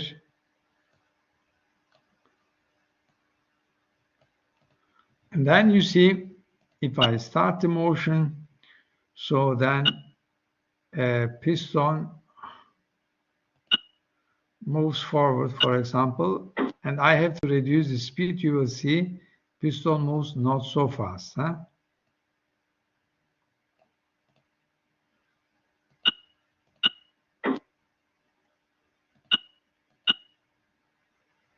It moves, yes, I have to open it a little bit. Like this, So back and forwards. So I can stop somewhere, You see, somewhere between the final positions, I can stop the piston and achieve a position in between. So therefore, I need the middle position of the valve. So this valve in the middle position shows the function that all the ports are closed, as you see here. A is closed, B is closed, P and T are closed. But we have different type of middle position to derive the linear actuator. So I will show you also other types of middle position, like, where is it? Here. So this valve shows in the middle position, P is connected to the T. That means there is no pressure anymore in the middle position because the pump is connected, or the oil coming from the pump connected to the tank, to the reservoir. So since there is no resistance, the pressure cannot increase. But to see that, in order to see that, I will show you another example. So here,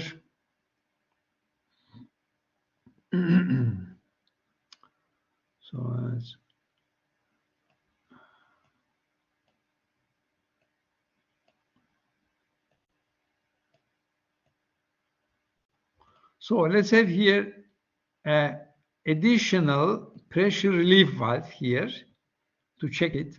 So where is it? So the pressure relief valve, like this one, This is safety valve, and this safety valve is installed into the power unit, and we cannot touch this valve. We cannot change the pressure adjusted by this safety valve because it is done by the producer of the power unit, and it is very dangerous if you change it. So it is the pressure level which is safe for the hydraulic system. That means if we increase the pressure level using this valve, we can damage the hydraulic system, and it is very dangerous.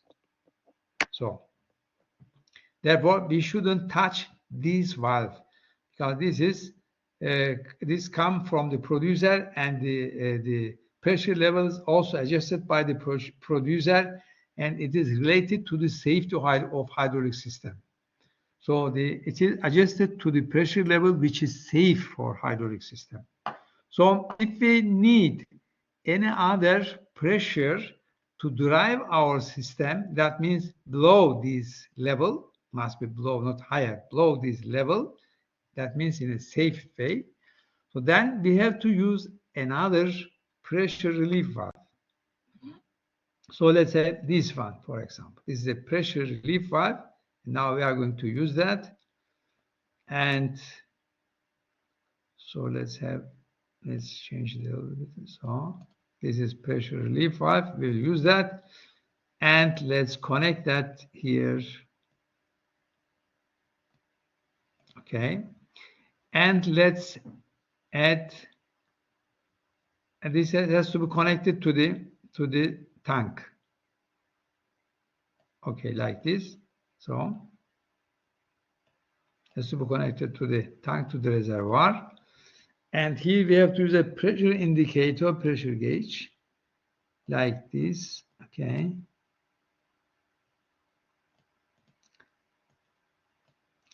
And by driving the cylinder, you will see the pressure, how much pressure we have here, and see the pressure also here. And there are two manometer, two pressure indicator. You will see the difference in between. Okay. So you see here, since the valve is in the middle position and all the ports are closed, the pump is also closed. So the oil delivered by the pump is directed via the pressure relief valve to the tank, to the reservoir. So the valve gets open. Why gets open? Because there is a pressure level here adjusted. We see here there's a megapascal, 3.5 megapascal. So we can increase it actually. So to the 8 or 10 megapascal. So then you will see it doesn't work. So actually it should break, but not break, because you see this valve is showing 6.2 megapascal. That means 6.2, this valve is open, and the oil, but we cannot see that, is the pressurized oil is bypassed from this pressure relief valve into the tank. This is a safety, the safety pressure. So then we have to, that means if we cannot increase the pressure over this pressure value. Of course, in the simulation, we can do that. We can use message. Let's say, let's bring it 10. Where is it? 0, 0, where is the pressure open per megapascal? Okay, so let's bring 10. You see 10. So then it starts to, because we increase the limit, maximum limit of the pressure.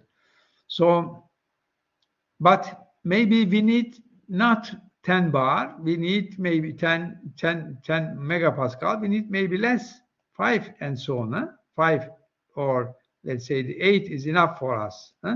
8 bar is enough to create the forces which we need. Okay, then it shows the 8, but it is a little bit more than 8. Why? 8.37. Why?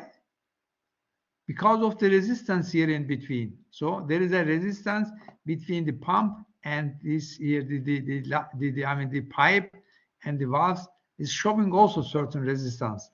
Therefore, it is a little bit higher. So you see, also in middle position, we have here 8.37 megapascal. If I change this valve, instead of this middle position, if I use the other one like this, that means in middle position, tank is connected, or pump is connected to the tank. So you see, pump is connected to the tank. So you will see there's no pressure here.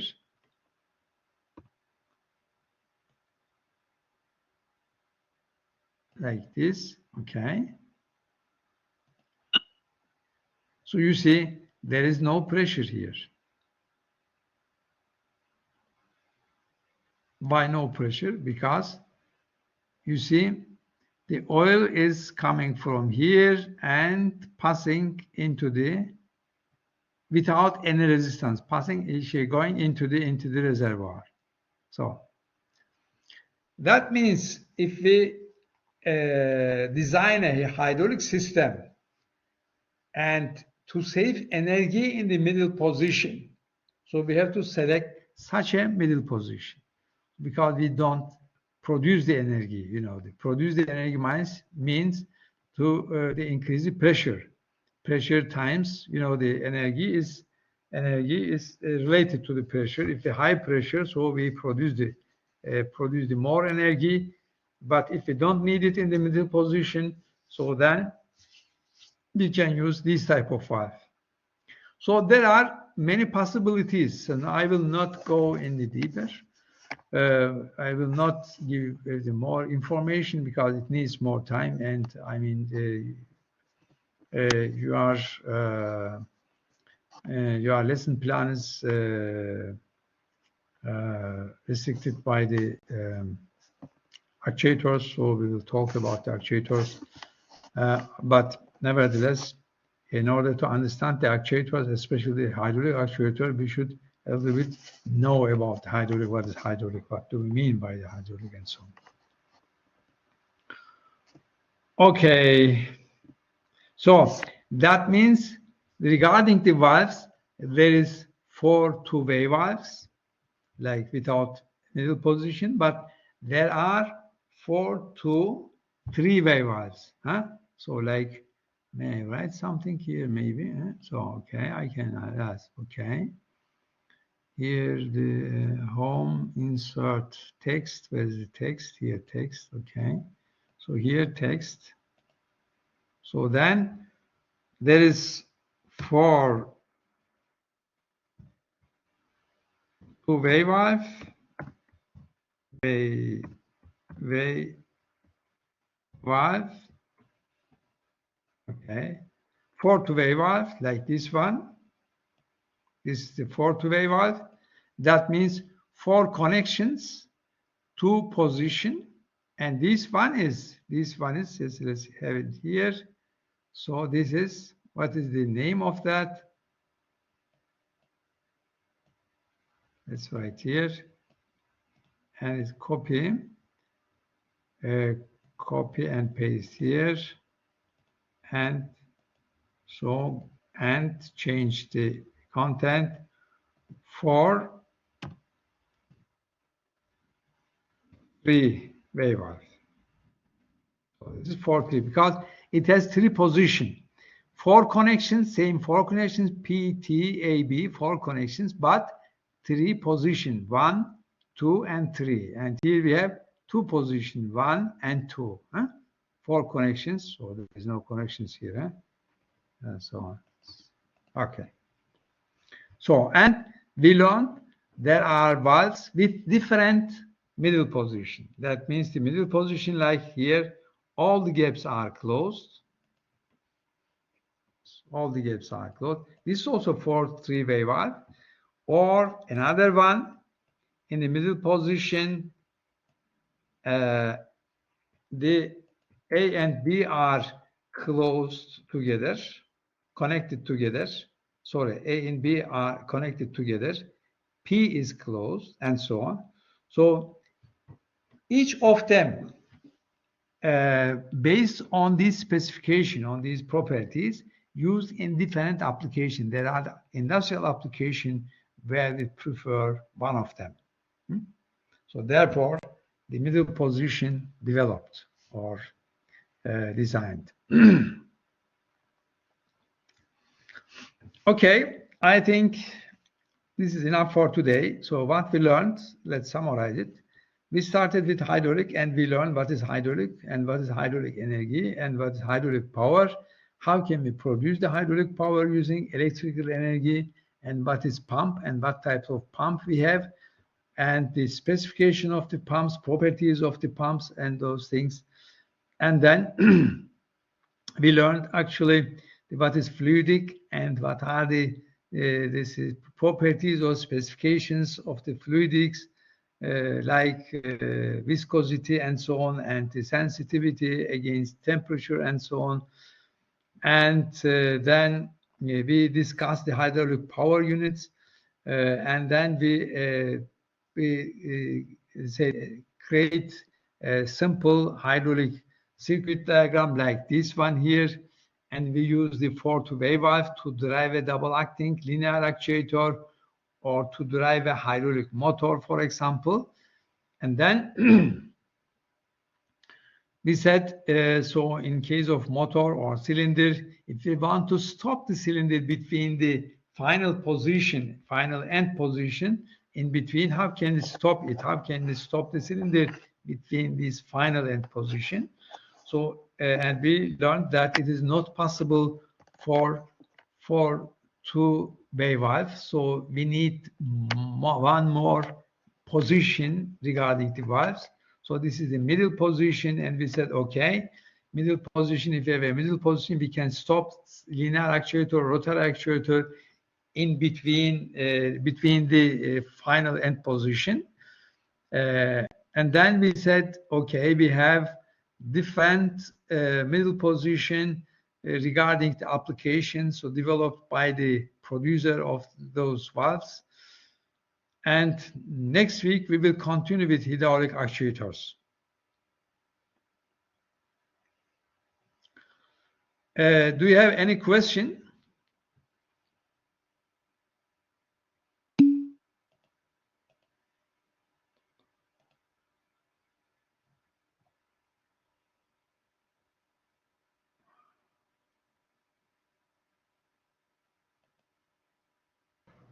Hujam, if it's possible to upload the slides.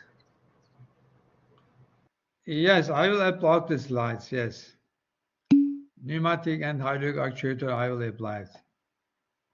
So Okay, then step by step. So for us, is important that, so another issue to give homework. You have to make homework in this semester. And I will distribute the linear actuator, the hydraulic, pneumatic actuator, hydraulic actuator, electrical actuator, and then the network, sensors, hardware, software. So around, I have to build 8. So 3, 4, 5, 6, 7 groups I need. So shall I establish the groups? Then I use the list, and then one by one I define the groups. This is the one way. Another way, one of you take the responsibility for the class and shape the groups. That means the students can build their own groups.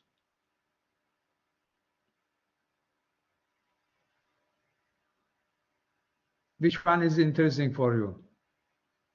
Hujam, I think the second one. Second one. Yeah. So then someone has to take the responsibility, shape the groups. And that means take contact to all the students and get their opinion and shape the groups and inform me or send me the groups. Okay, there is someone in the chats. We'll take the. So who can do that? I need the name. Next week, I expect that. Huh?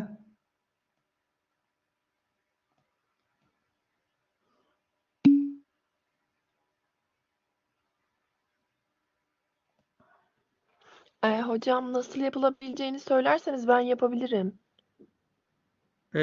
Tayyip ile görüşüyorum değil mi Tayyip Evet Hanım? hocam benim. Evet, şimdi şöyle. Öğrencilerle görüşeceksin. Kim hangi grupta olmak istiyor? Ve dolayısıyla bizim kaç kişi var grupta bir bakayım ben. Let's see how many students we have in the lesson. Then I can see how many students should we take in a group. So the actual student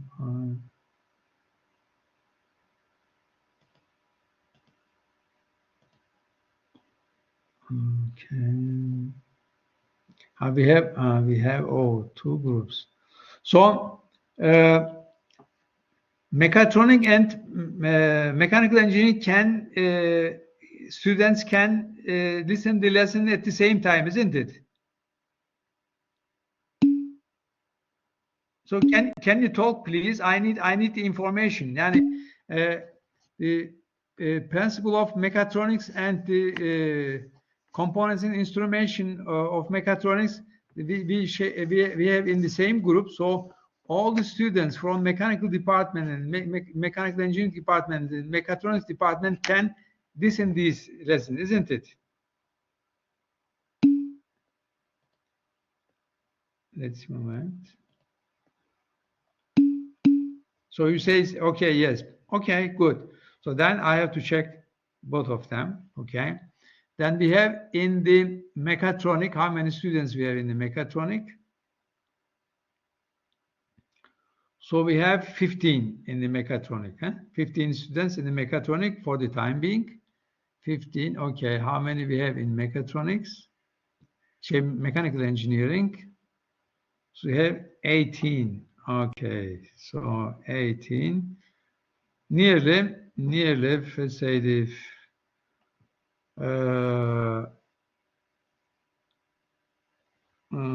45, say 35, 33, 7. Let's say the five students in each group, huh? If it's 4 students in each group, will be Five. eight groups. No, Okay. five students. Okay. We have to establish five. We have to establish seven groups.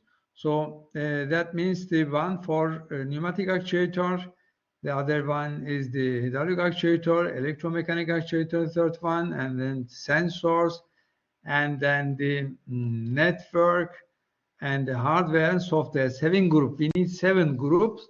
So 7, not more, 7 groups. And I will distribute these the topics between the groups, or I will give one topic for one groups.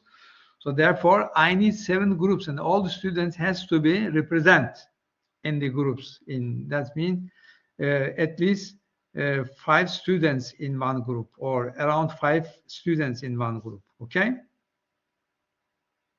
So who will do that?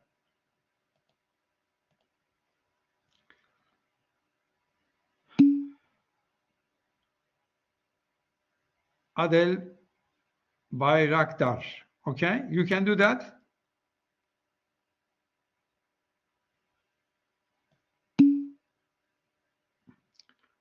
Okay, Adel Bayraktar, I give you this responsibility.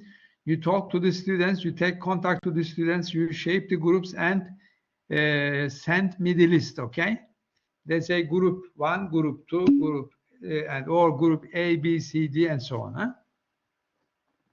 Next week. Huh? So that means the beginning of the next week, the groups should be ready so that I can distribute the homework. Huh? And we can talk about the homework, the content of the homework. Okay, so thank you very much for today, for these lessons. And have a nice and healthy week, and see you next week.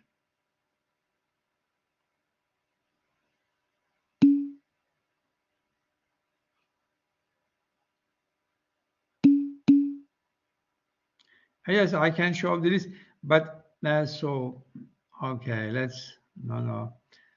So wait, please. Let's take the actual list from the OIS. Maybe it's changed. I don't know exactly. So then I will see now. Okay.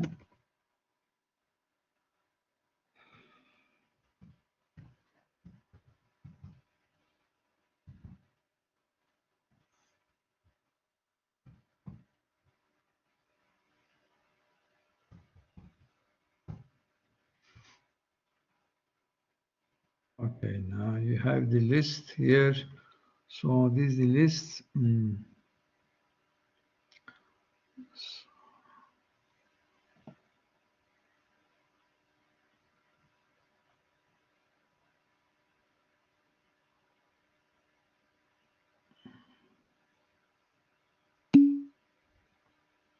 So, wait, principle of mechatronics. That means ME320. This is the mechanical engineering list of the mechanical engineering students. So here.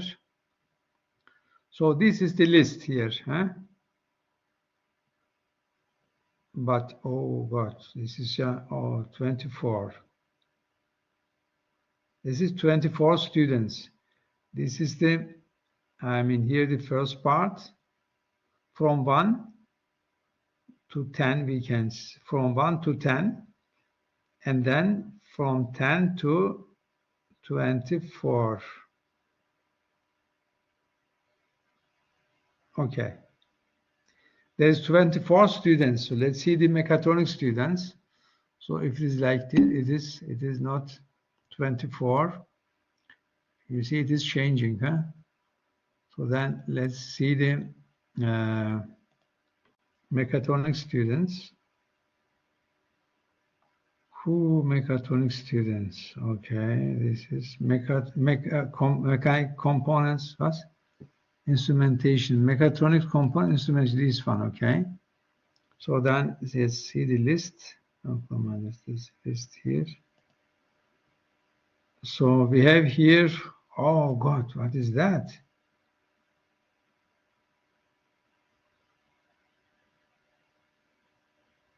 $32, huh? Whoa. So let's see. This is the from 1 to, let's say 12, from 1 to 12, the list. From 12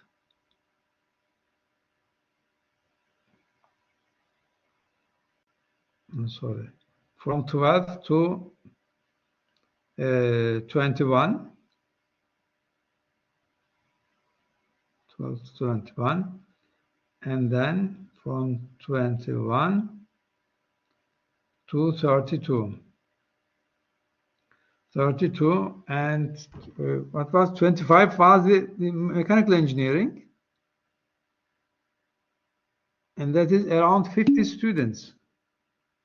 So 50 students.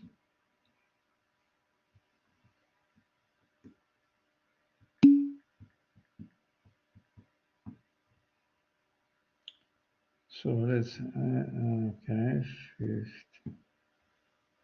That means 7 for each group. 7 students for each group.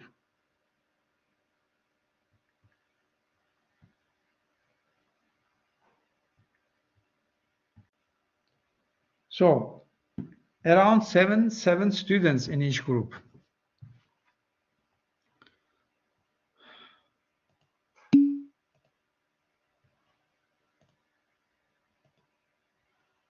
So Adele, is it okay? Did you have it? Okay.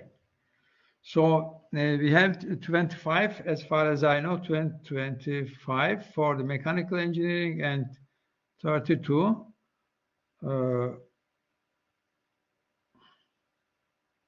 32 for the mechatronic engineering.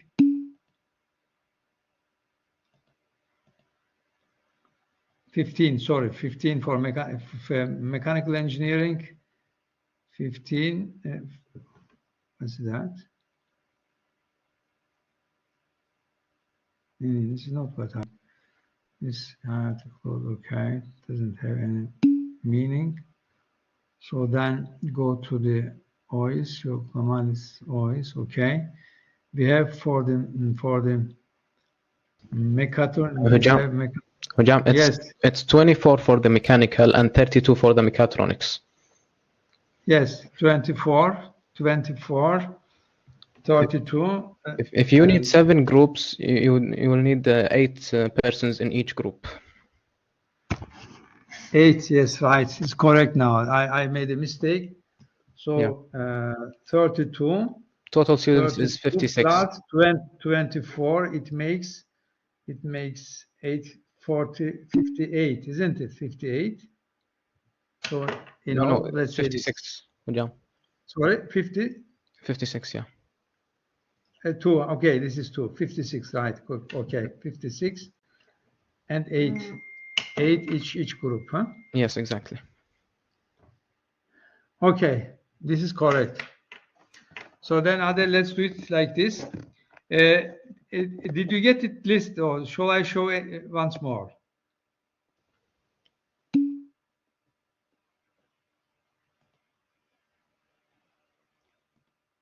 Okay, so then we stop for today. So see you next week. Bye-bye.